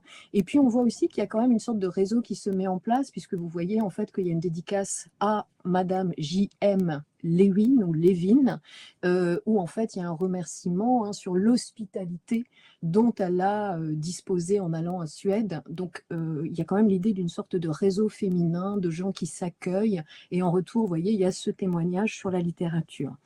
Alors tu peux aussi passer pardon, à la suite. Donc cette femme est une des femmes aussi qui va parler de Strindberg. C'est quand même assez intéressant la façon dont elle l'aborde. Hein. Maintenant, nous abordons le monstre. Alors, j'aime beaucoup rappeler quand même qu'en effet, Strindberg est quand même un monstre et que son traitement des personnages féminins est quand même à beaucoup d'endroits problématique. Donc, c'est intéressant, je pense, hein, cette réception peut-être un peu genrée de Strindberg par rapport justement à ce qu'on peut en dire côté critique masculin. Alors, tu peux descendre aussi, je suis désolée, je te fais travailler. Et donc, son ouvrage, en fait, se construit aussi en découpant entre les trois pays et en identifiant, en fait, plutôt des grands hommes et pas tellement des femmes, hein, pour le coup. Donc, on a vu Strindberg et puis on va voir aussi Ibsen et puis le fameux invisible du trio qui est Bjørnson, alors qu'en fait, hein, c'est un dramaturge tout aussi célèbre que les deux autres à l'époque. Alors, tu peux encore descendre. Alors, je vous disais hein, le côté un petit peu mythologie des peuples. Hein. Bjørnson, c'est la Norvège, la jeune Norvège. Alors, c'est plus un côté un petit peu politique, mais il y a quand même l'idée que le climat influence l'homme, voire influence la littérature. Hein. Le nommé a écrit Brandes, donc Brandes en fait, hein, c'est Georg Brandes, le grand théoricien qui veut que justement la littérature scandinave passe au modernisme, enfin à la modernité, pardon, et aborde les problèmes sociaux. C'est déployer le drapeau norvégien, ces mots de l'illustre critique danois sont devenus vérité courante. Et donc en effet, hein, Bjørnson, c'est lui qui a aussi écrit l'hymne norvégien, donc il incarne la Norvège, mais il l'incarne presque aussi hein, dans son physique, avec, bon, il y a le côté puritain, il y a le soleil et tout ça, donc vraiment des choses tout à fait intéressantes qui se disent. Alors si tu descends encore, il y a aussi donc des recensions, hein, et en particulier des recensions de pièces de Bjørnson jouées en France, une faillite en particulier, où l'étrangeté du théâtre de Bjørnson est là soulignée, et soulignée un petit peu de façon vicaire avec la réaction de Sarcé, hein, et je ne peux manquer quand même de vous le lire. Hein. On se souvient peut-être de l'amusant conflit que souleva alors l'auteur norvégien et au cours duquel M. Sarcé fut traité par l'irascible dramaturge de vieux chinois, alors on est toujours l'étranger de l'autre, pour avoir naïvement constaté dans son feuilleton la ressemblance d'une faillite avec tel bon vieux mélo de M. Dennery. Bon, alors on peut encore continuer dans les slides. Elle parle aussi d'un gant, hein, cette pièce aussi de Bjørnson, que pour le coup j'ai traduite et on a fait un colloque Bjørnson à Strasbourg auquel participait aussi Nicolas et auquel participait Marthe Segrestin, qui nous rejoindra aussi hein, sur le domaine nordique. Donc juste pour montrer qu'elle a aussi traduit. Tu peux continuer à descendre, on va aller assez vite en fait, je pense, Nicolas. Donc ce gant, hein, c'est celui des revendications féminines. Donc en effet, la chose qui attire peut-être ces femmes dans le théâtre norvégien, c'est les revendications féminines. Vous voyez bien qu'elle dit féminine et pas féministe, et en même temps, c'est pas parce qu'une passeuse est une femme qu'elle va prendre en charge des revendications féministes, puisque vous voyez la fin, et nous dirions volontiers, nous unissant d'esprit avec les vallées de Molière, Dieu nous garde de ces vertueuses mégères. Donc en fait, hein, le personnage féminin éclatant de ces drames norvégiens pose quand même problème à cette passeuse qu'est Bernardini. Alors, autre passeuse aussi, c'est Louise Kruppi. Alors elle qui se consacre uniquement à la Suède et qui, elle, en fait, isole la littérature des femmes en Suède, hein, femme écrivain d'aujourd'hui. On n'en est pas encore à autrice, on n'en est pas encore à écrivaine, hein, femme écrivain. Alors, tu peux descendre aussi peut-être, même si je ne sais plus ce qu'il y a dans la suite du PowerPoint, mais voilà. C'est merveilleux. Ah bah voilà, juste pour vous dire que Louise Kruppi a en fait une fiche Wikipédia, ce qui est toujours intéressant, fiche Wikipédia, qui souligne qu'elle est la femme de Jean Crupi, qu'elle a fait plein de choses, mais qui ne mentionne pas cet ouvrage sur la littérature suédoise, hein, parce que ce n'est pas ce qui intéresse Wikipédia. Et donc le but, c'est aussi qu'on complète Wikipédia pour dire ça. Parce que si tu descends encore d'une slide, on s'aperçoit que dans la fiche suédoise, pour le coup, Louise Crupi n'est connue que pour le fait qu'elle a fait une anthologie d'autrices suédoises. Alors, tu peux descendre encore. Donc là, vous voyez comment le livre est organisé, hein. Alors, il y a les grands noms, évidemment. Enfin, il y a quelque chose d'un peu chronologique. Il y a les grands noms. Et puis, il y a une façon aussi de trier dans les autrices entre écrivains de gauche, donc là on a oublié le féminin entre-temps, et puis écrivains de droite et écrivains sans parti. Alors on apprendra avec joie que de droite et sans parti vont ensemble et que de gauche est isolé. Voilà. Alors si tu descends encore, juste pour montrer voilà l'avant-propos de Crupi, pourquoi étudier isolément la littérature féminine? C'est toute la question en fait. Est-ce qu'on isole des autrices de ce que tu disais Sabine tout à l'heure, de côté actor qui englobe actress et actor, et donc justement en fait, est-ce qu'il y aurait une catégorie pour les femmes? Alors comment s'en justifie-t-elle? Alors descends encore. Il y a à peine 20 ans que le nombre de femmes écrivains en tout pays civilisé est devenu considérable. Donc, il y a de plus en plus d'autrices et elles se demandent en fait si on peut trouver des traits sui generis s'appliquant à l'ensemble des œuvres féminines. En quête d'une sorte de littérature féminine ou d'écriture féminine, si on veut aller jusque-là. Si tu descends encore un petit peu, Nicolas. Et là, elle anticipe la critique, et c'est quand même aussi quelque chose qui souvent nous bloque dans les recherches. Nous reconnaissons que les femmes dont nous tracerons le portrait ne seront pas toutes des écrivains de premier rang. Pourquoi n'y a-t-il pas d'autrices? Parce qu'il n'y en a pas eu. Pourquoi n'y a-t-il pas d'autrices? Parce que leur production n'a pas de valeur. C'est des choses qui ont servi de préjugés très longtemps et qui marchaient aussi dans l'histoire de l'art. La question de Linda Nochlin, pourquoi n'y a-t-il pas eu d'artistes femmes? Il y en a eu, mais elles ne sont pas considérées, veut dire sans doute la même chose. Et alors, vous avez cette fin, qu'en cherchant un écrivain, nous avons seulement rencontré une femme, nous n'avons pas écarté si elle avait une valeur personnelle ou même une valeur historique. Donc, se pose la question de la valeur, pour le coup, de la valeur des productions. Si tu descends encore un tout petit peu, et je vais passer vite, elle nous dira ses rêves. Et attention, la femme ne rend plus à l'homme le fâcheux hommage qui consistait à se masculiniser. Donc, il y a encore une essentialisation quand même intéressante. Mais elle souligne quand même qu'il y a moins d'usage de pseudonymes, ce qui n'est pas vrai du tout à l'époque, mais ce n'est pas grave. Alors, on descend encore. Et si la Suède d'aujourd'hui nous attire, c'est que ce pays de forte conscience, de vie intérieure intense, d'inépuisable fantaisie, offre un élément dont nos âmes françaises sentaient confusément le besoin.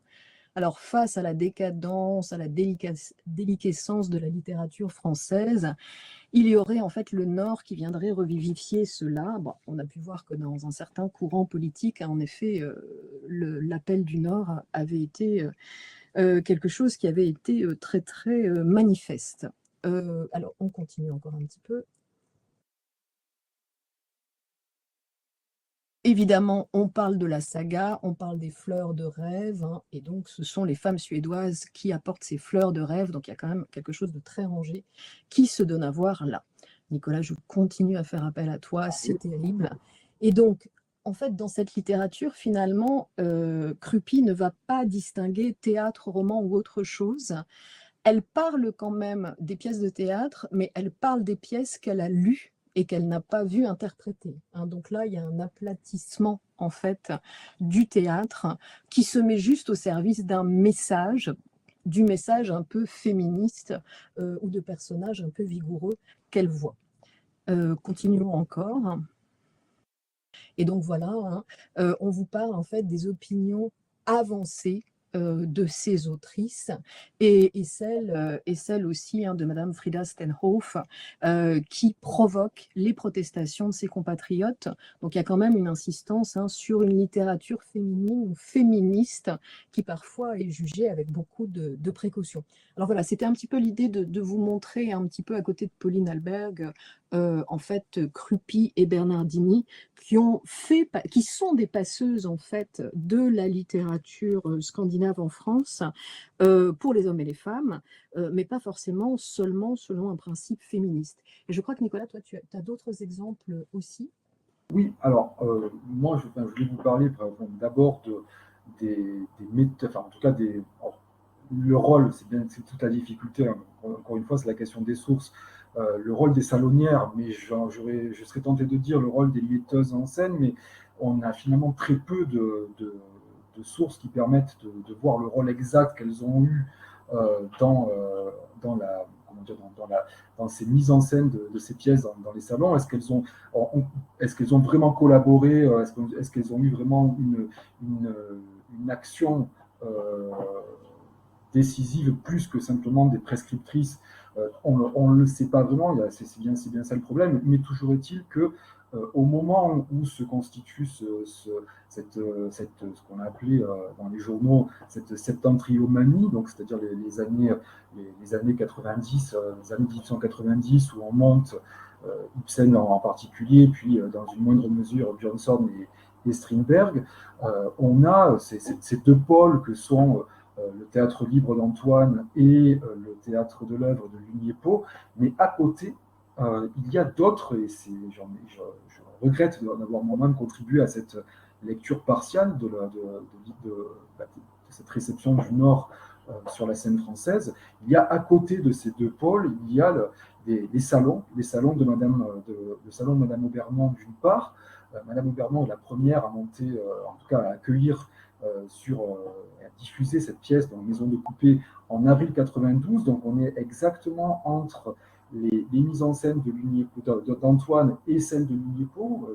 Antoine monte Les Revenants en 90, puis Le Canard Sauvage en 91, et Lugniépot va lui monter La Dame de la Mer en 92 et fonder son propre théâtre, donc le théâtre de l'œuvre, avec deux spectacles d'Ibsen, deux mises en scène d'Ibsen, Rosmersholm et Un ami du peuple en fin 93. Donc on est vraiment à l'intersection entre les deux, chronologiquement parlant, entre les deux grands, mais ce terme de grand est à revoir, les deux grands metteurs en scène des avant-gardes de la fin du 19e. Et donc Maison de Poupée est montée en 92, John Gabriel Borkman un petit peu plus tard en 97, donc toujours chez Madame Aubernon, et Juliette Adam monte non pas Ibsen mais Björnson avec Le Gant et Leonarda en avril et mai 94 de manière très rapprochée. Ce qui m'intéresse avec ces deux metteuses en scène, c'est plusieurs choses. La première, c'est comme je vous disais, l'absence, je dirais quasi totale de sources, en tout cas un accès extrêmement difficile à des sources qui permettraient de savoir comment, quels étaient les costumes, quels étaient on va dire, les différents éléments de la mise en scène. On sait qui étaient les acteurs. Dans les deux cas, ce sont majoritairement des amateurs, des personnes qui fréquentent ces salons. On a les noms. On n'a pas forcément les rôles que jouaient chacune de ces personnes, mais les sources sont extrêmement limitées. Par exemple, pour John Gabriel Borkman, il y a moins de 3 articles dans la presse. Maison de Poupée, il y en a un petit peu plus. Alors après, on en parle a posteriori, mais finalement, c'est extrêmement limité. Et je sais qu'il existe, d'après ce que j'ai pu lire, des lettres dans lesquelles c'est évoqué, alors des lettres pas en français malheureusement, mais je ne sais pas dans quelle mesure ces lettres font état du détail de ces mises en scène. La deuxième chose que je voulais évoquer avec vous à propos de ces mises en scène, c'est le choix très particulier des textes qui ont été montés. On peut penser que c'est on va dire, on peut penser que c'est il s'agit pour ces deux salonnières on va dire de profiter de cette vague, de cette tantryomanie, encore une fois, qui est évoquée dans la pièce. Mais le choix est particulièrement intéressant. Maison de poupée pour Madame Bernon et Le Gant et Leonarda pour Juliette Adam. Et c'est un petit peu ce que tu disais, Corinne, à propos de cette fois-ci des critiques qui ont pu écrire de Bernardini et de Crupi. Le choix n'est pas anodin. Ce sont à chaque fois 3 pièces. Bon, c'est un petit peu moins le cas pour Gabriel Borgman, c'est pour ça que je le laisse de côté.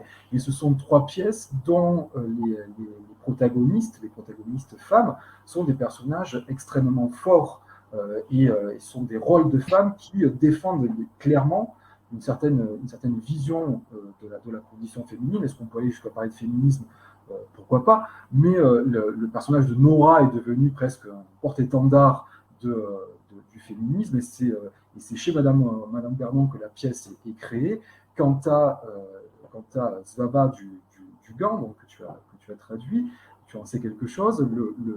Cette figure, alors peut-être de manière un peu moins célèbre que Nora, elle aussi a été une défenseuse en tout cas un porte-étendard de la place des femmes et de la condition féminine dans la société. Et Leonarda, elle,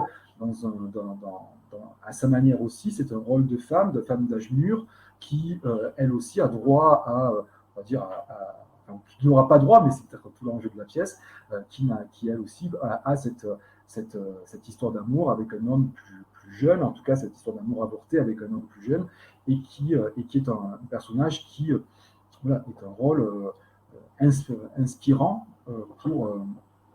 pour les femmes.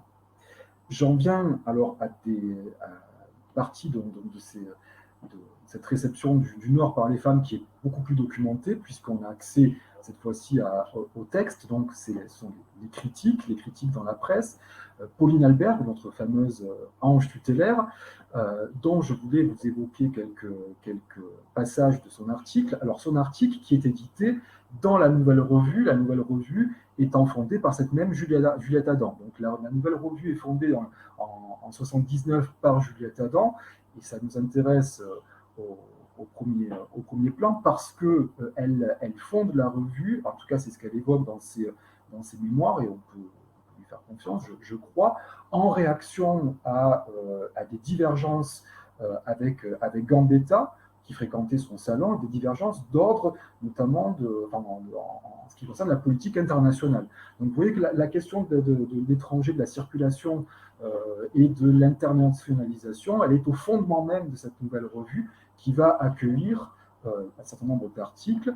Alors j'ai découvert en faisant des recherches qu'il y avait vraiment un engagement féministe de Juliette Adam. Elle est dans le dictionnaire des féministes.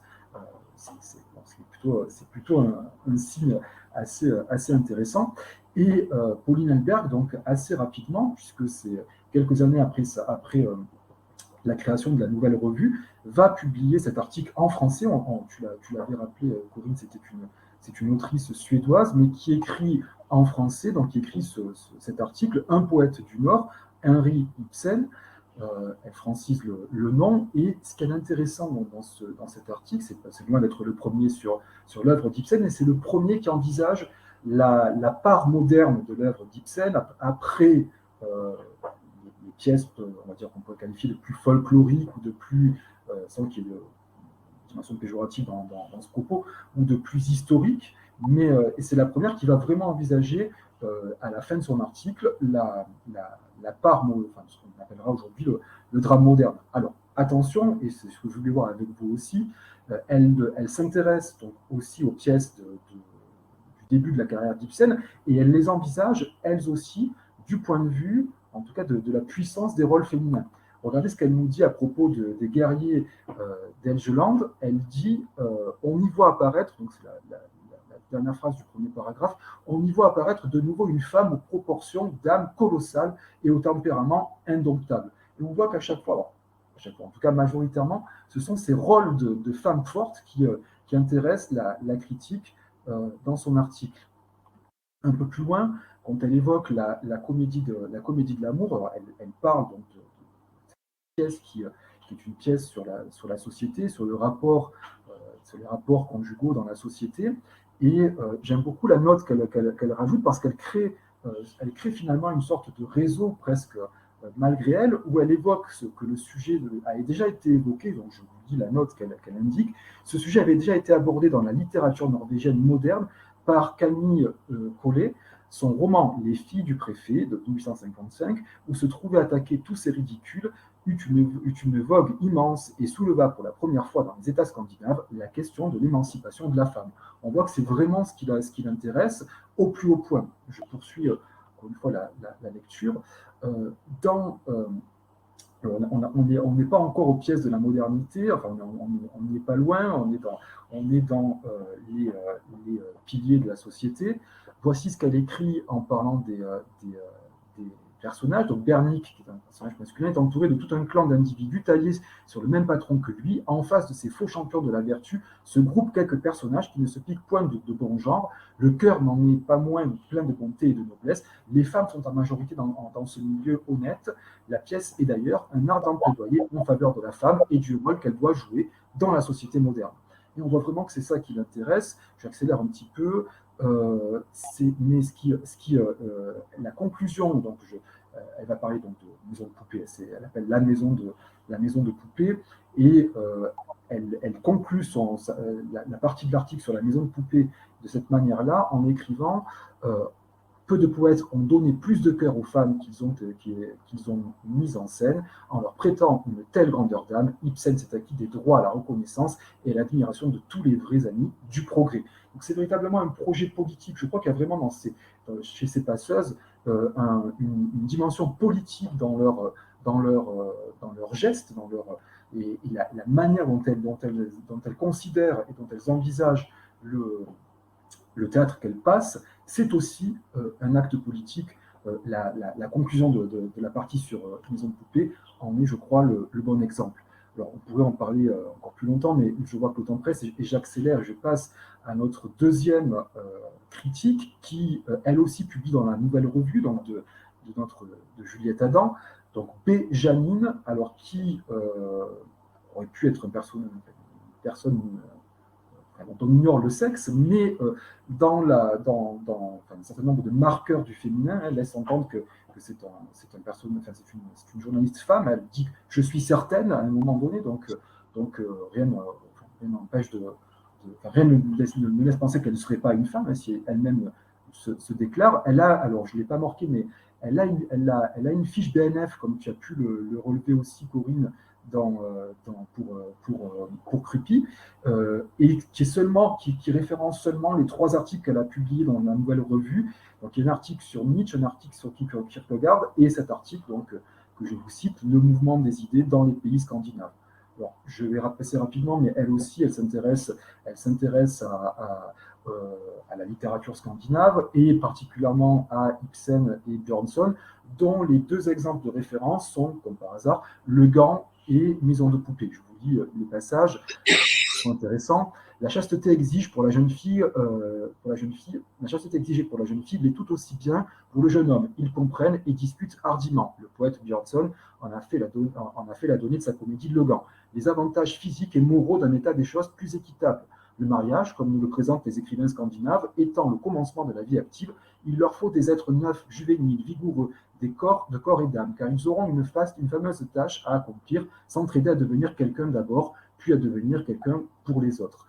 Juste une petite interruption, je suis vraiment frappé en fait que stylistiquement, elle évite justement toujours le masculin ou le féminin en utilisant des termes, et c'est quelque chose qui est assez récurrent dans son article, des termes plus neutres, des êtres, quelqu'un. Vous voyez que c'est finalement quelque chose qui est un petit peu, une sorte de trait caractéristique lorsqu'elle évoque ces passages-là.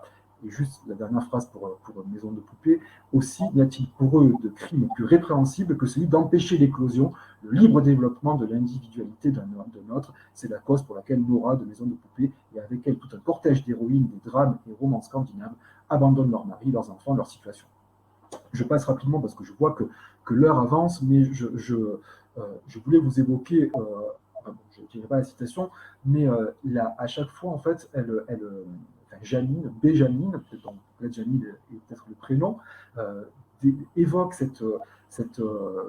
changement dans la société qu'auraient induit les drames scandinaves, dans la société scandinave, j'entends, et c'est peut-être aussi, encore une fois, le geste politique d'importation de ces changements en France qui nous intéresse. Et je terminerai juste par cette citation qui est à la fin de l'article. Quant aux changements produits par la littérature du Nord dans la vie privée, ils sont plus difficiles à constater. La moralité des hommes, l'union des ménages ont-ils grandi? Cela est bien délicat à établir. Nous ne connaissons jamais, lorsqu'il s'agit de la vie de chacun, que ce qu'on veut bien nous en confier. Les conflits intimes les plus singuliers sont ceux qui restent inconnus. Je m'en tiendrai donc aux effets visibles pour tout le monde. On constate, paraît-il, sous l'influence de ces tendances modernes, un plus grand nombre de divorces en Scandinavie. L'opinion publique dans les pays protestants est plutôt favorable au divorce et une femme divorcée conserve tous ses droits à l'estime et au respect. Il ne faut pas oublier, pour expliquer cette indulgence, que l'adultère n'est presque jamais la cause de ces désunions, etc.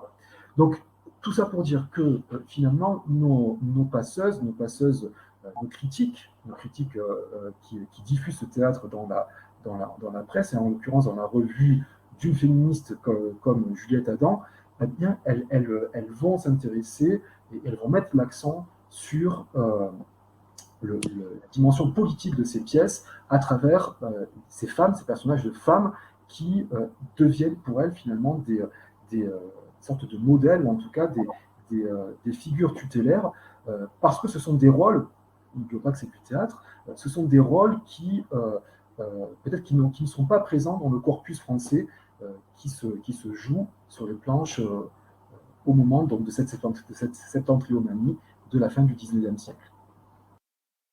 Je te rends la parole, peut-être Corinne. Bah, en fait, oui, alors parce que du coup, alors on vous mettra le PowerPoint sur le carnet, ce qui vous permettra, en fait, je pense, de lire un petit peu mieux les citations.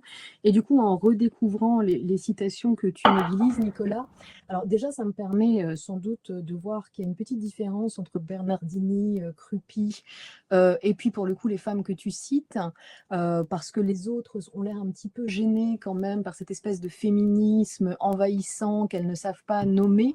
Alors que vraiment dans ton cas, enfin pas dans ton cas, mais dans le cas que tu viens de citer, il y a vraiment une adhésion aux idées même défendues. Alors ce qui est intéressant aussi, c'est que ce passage finalement arrase en même temps un petit peu le théâtre pour aller vers des idées politiques, comme tu le dis, vers une histoire des idées. Ce qui est intéressant en fait, c'est pas tellement les personnages, c'est pas tellement l'esthétique, mais c'est plus un vent nouveau qui souffle.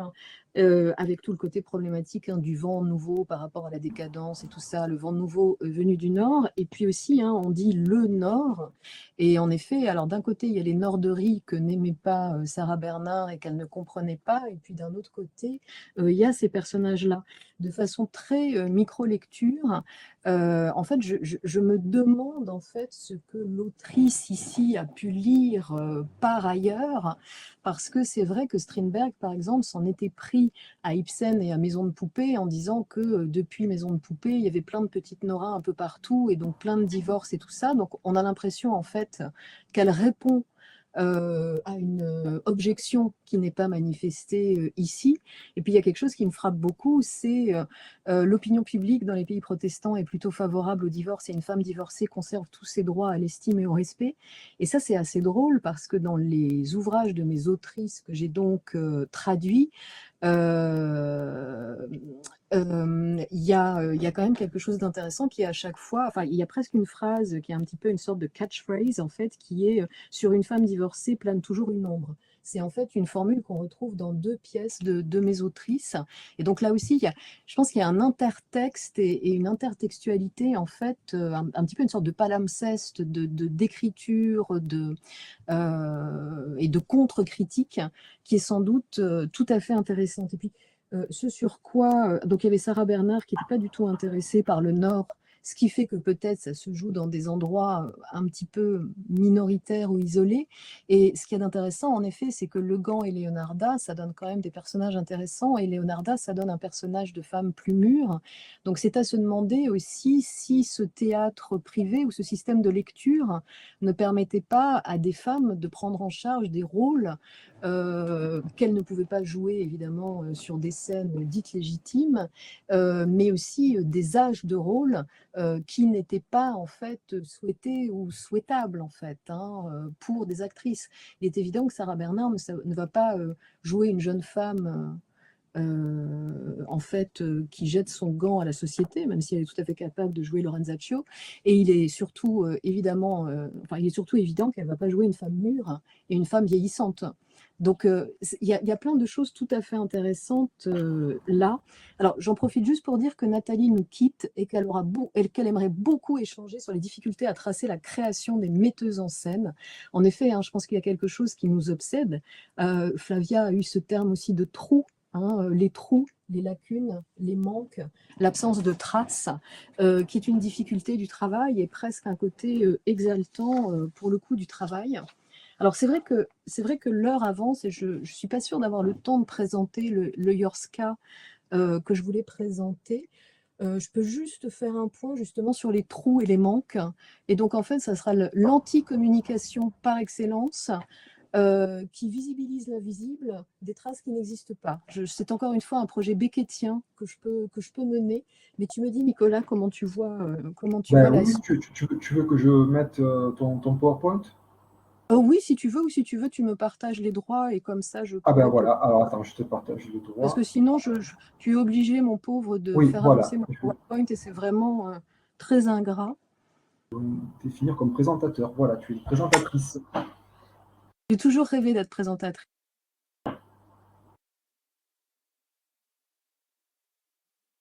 Ah. Alors, je t'ai... Qu'est-ce qui se passe? Est-ce que tu peux rallumer ton... Tu nous entends, Corinne? On t'entend pas, par contre, on t'entend pas.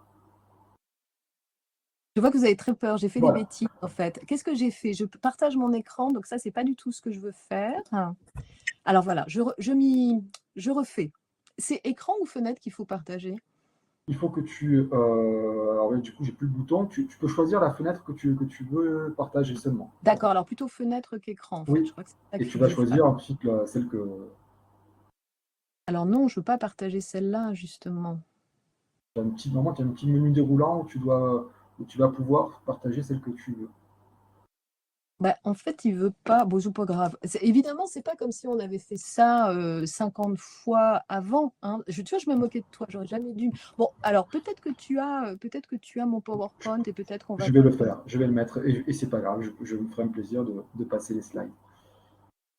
Alors je récupère les. C'est un couple qui dure. Alors, je te lève. Tu n'es plus présentatrice. Non, est-ce que tu peux me... je crois que je ne sais pas si je peux... Non, c'est toi qui dois me remettre présentateur. Ah non, je peux m'auto-proclamer présentateur. Ça y est. Mais auto-proclame-toi. Voilà. Alors, je vais partager mon écran, la fenêtre. Et voilà. Normalement, ça ne doit pas être bon. Voilà. Alors... Je vais prendre très très peu de temps juste pour souligner un petit peu cette question du trou et du manque, puisque je voulais vous parler de Yorska.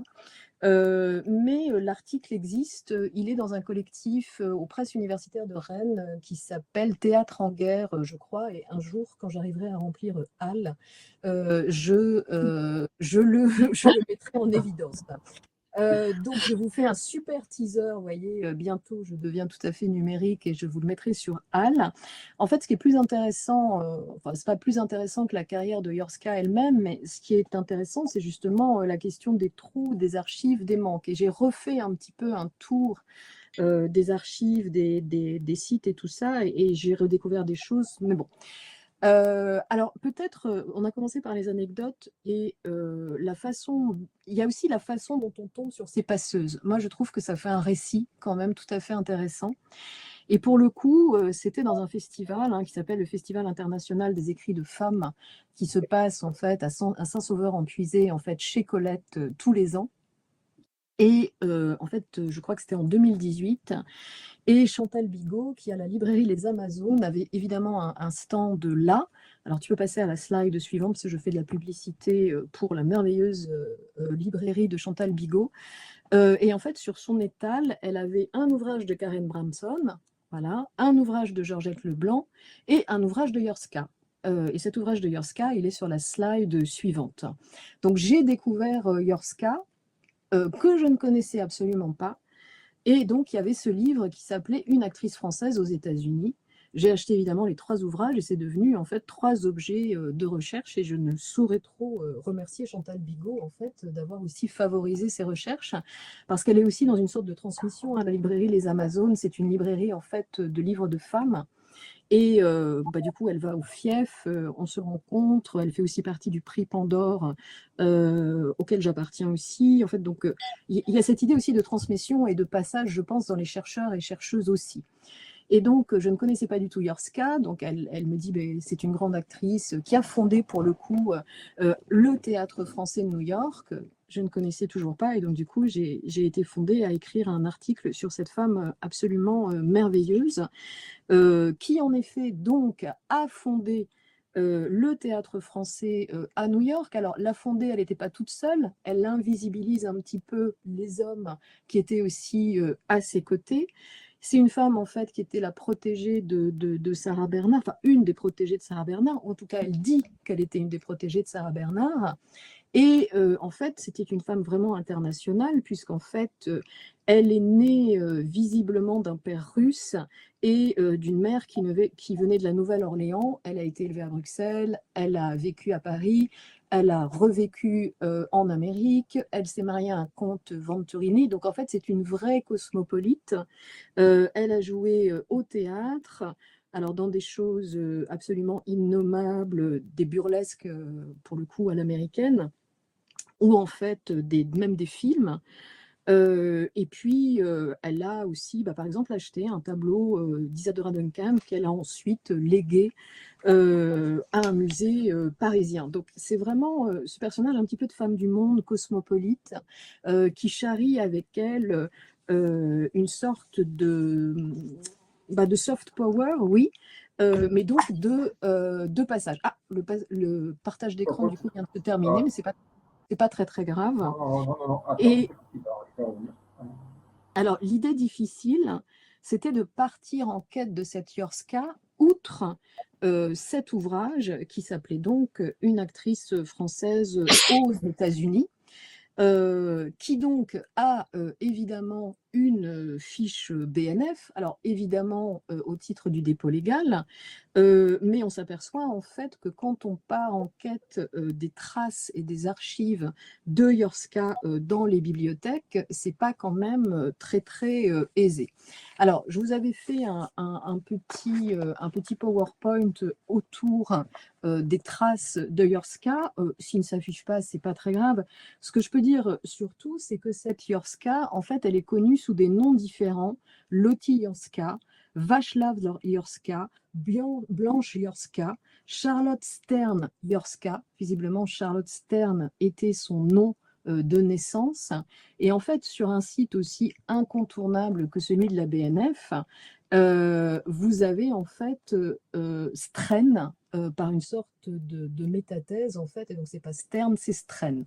Et donc tous les gens qui travaillent un petit peu sur des minores savent très bien que la grande difficulté des minores en fait, c'est de chercher leur nom, et que surtout leur nom, il est souvent estropié, mal archivé, et donc ça fait une grande difficulté pour travailler sur elle.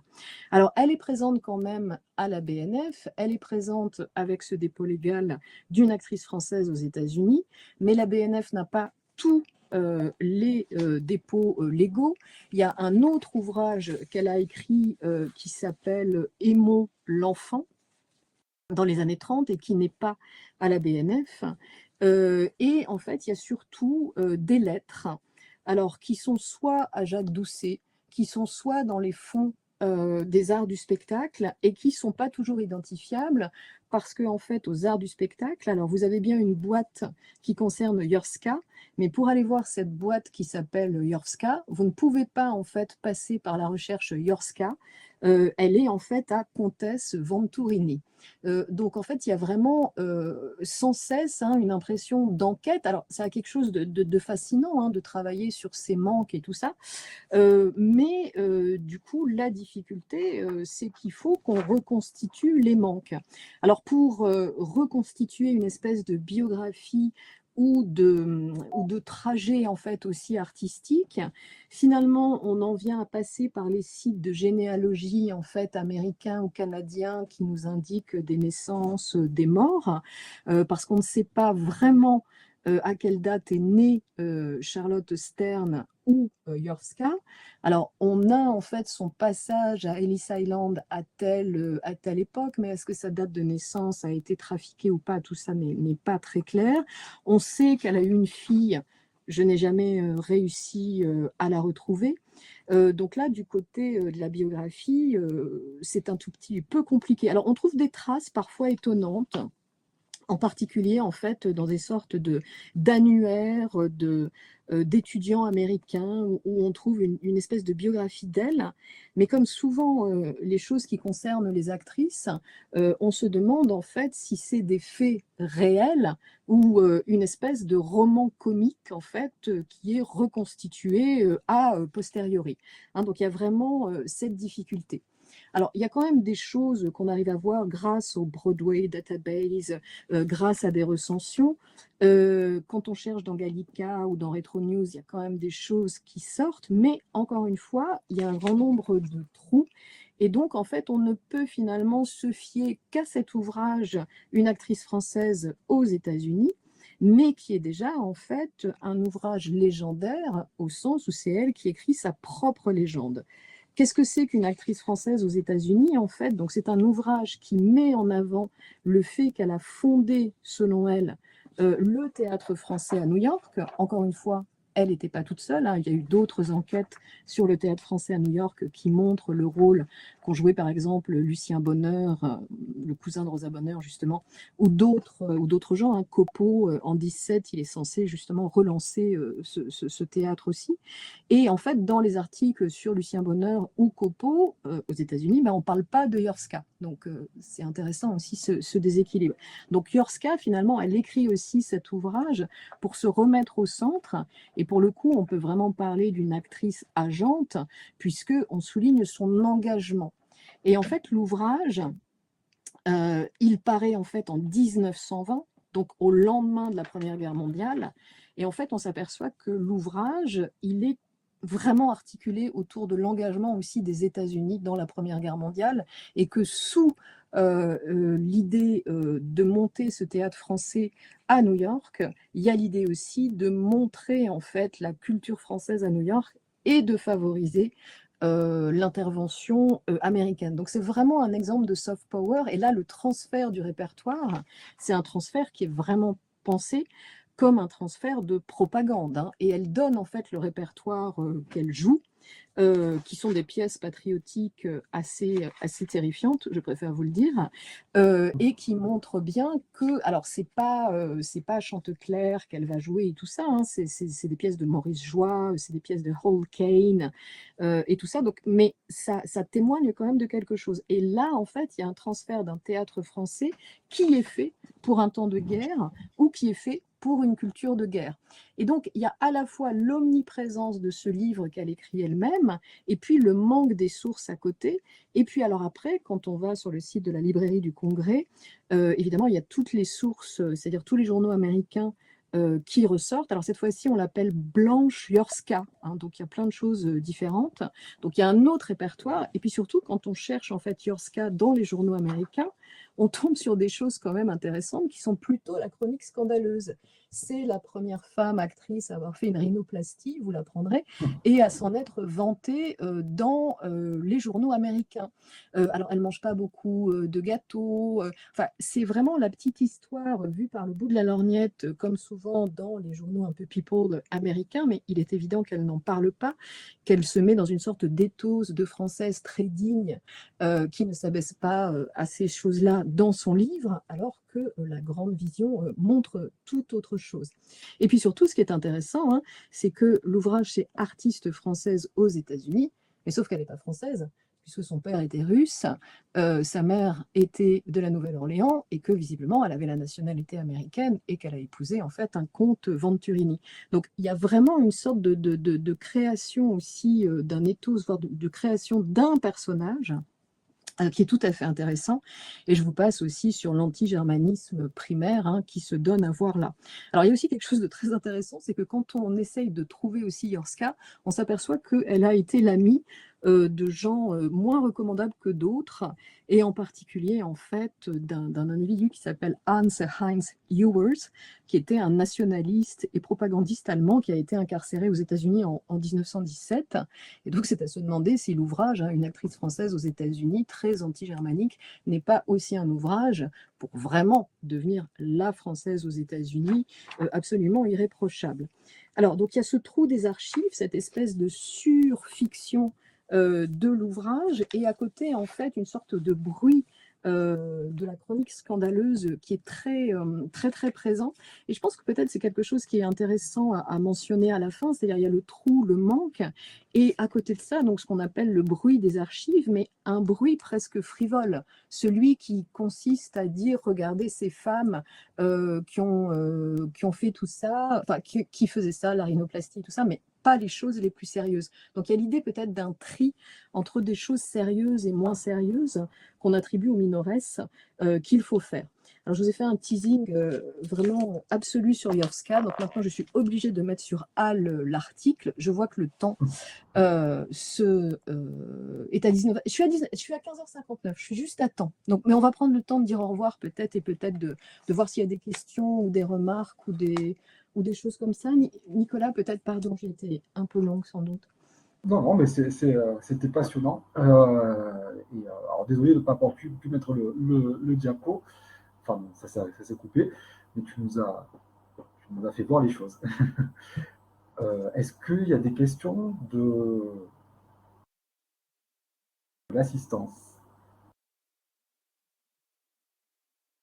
Alors voilà, Marianne est en train de partir et tout ça, c'est vrai, on est désolé, on ne va pas dépasser plus, hein, Oui. on voulait vraiment tenir le temps. Merci surtout de votre... On se demandait combien de personnes on allait fédérer et tout ça, et je pense que je me fais l'interprète des deux en disant qu'on est vraiment ravis de voir ce groupe en train de se monter. Sabine, en effet, hein, qui parle d'un chantier immense à explorer. Je pense que c'est vraiment comme ça qu'on l'avait conçu, qu'on l'avait presque rêvé, et que c'est en train de prendre forme aussi grâce à vous. Donc vraiment merci. N'hésitez pas à en parler. On va faire comme à Avignon Off. Si vous avez aimé, n'hésitez pas à en parler autour de vous. Si vous n'avez pas aimé, ne dites rien. je pense.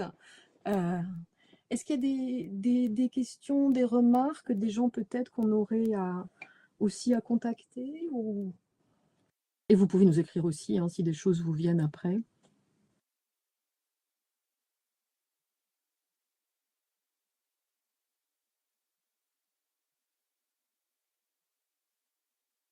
Écoute, Nicolas, peut-être qu'on peut conclure du coup, puis libérer nos camarades. Libérer nos camarades. Écoutez, encore une fois, merci à toutes pour votre temps, pour votre implication. On se retrouve donc au mois d'avril pour écouter Nathalie.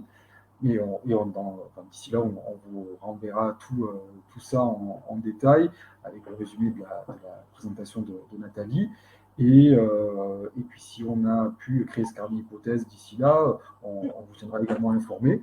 Et n'hésitez pas, voilà, comme l'a dit Corinne, à revenir vers nous si vous avez, celles qui n'ont pas encore proposé des communications, si vous voulez faire quelque chose, on est ravis de vous accueillir pour 25-26, voire 26-27. Et puis si vous voulez collaborer, encore une fois, de manière plus informelle, avec simplement le fait d'alimenter ce carnet, vous êtes les bienvenus aussi, et n'hésitez pas à venir vers nous. Oui, j'étais en train de noter en plus les noms de Charlie, de Léa, de Carolina. On se permettra peut-être de vous mettre dans notre liste un petit peu, dans notre mailing, mais n'hésitez pas à nous dire si vous avez déjà trop de mails et si ça vous indispose, voilà. En tout cas, bon, quand le carnet sera créé, après, ça passe aussi par Dramatica et par les listes de labos de temps en temps. Donc, vous pouvez être tenu au courant par d'autres endroits. Bah, merci beaucoup, en tout cas. Merci à vous. Merci à tous. Merci à vous. Merci beaucoup. Alors, nous avons plein de personnes en train d'écrire, on va voir. Alors, on ne va pas oublier de couper l'enregistrement. Oui. J'espère que ça a marché, a priori. Merci, Lucie, hein, merci beaucoup. Merci, Sabine, merci beaucoup. Merci. Merci, Flavia, merci, Oriane. Merci, Léa, merci beaucoup. Merci, à la prochaine fois. À la prochaine, À la merci. prochaine. Merci. Je vais couper, Et la HDR, Lucie, la HDR.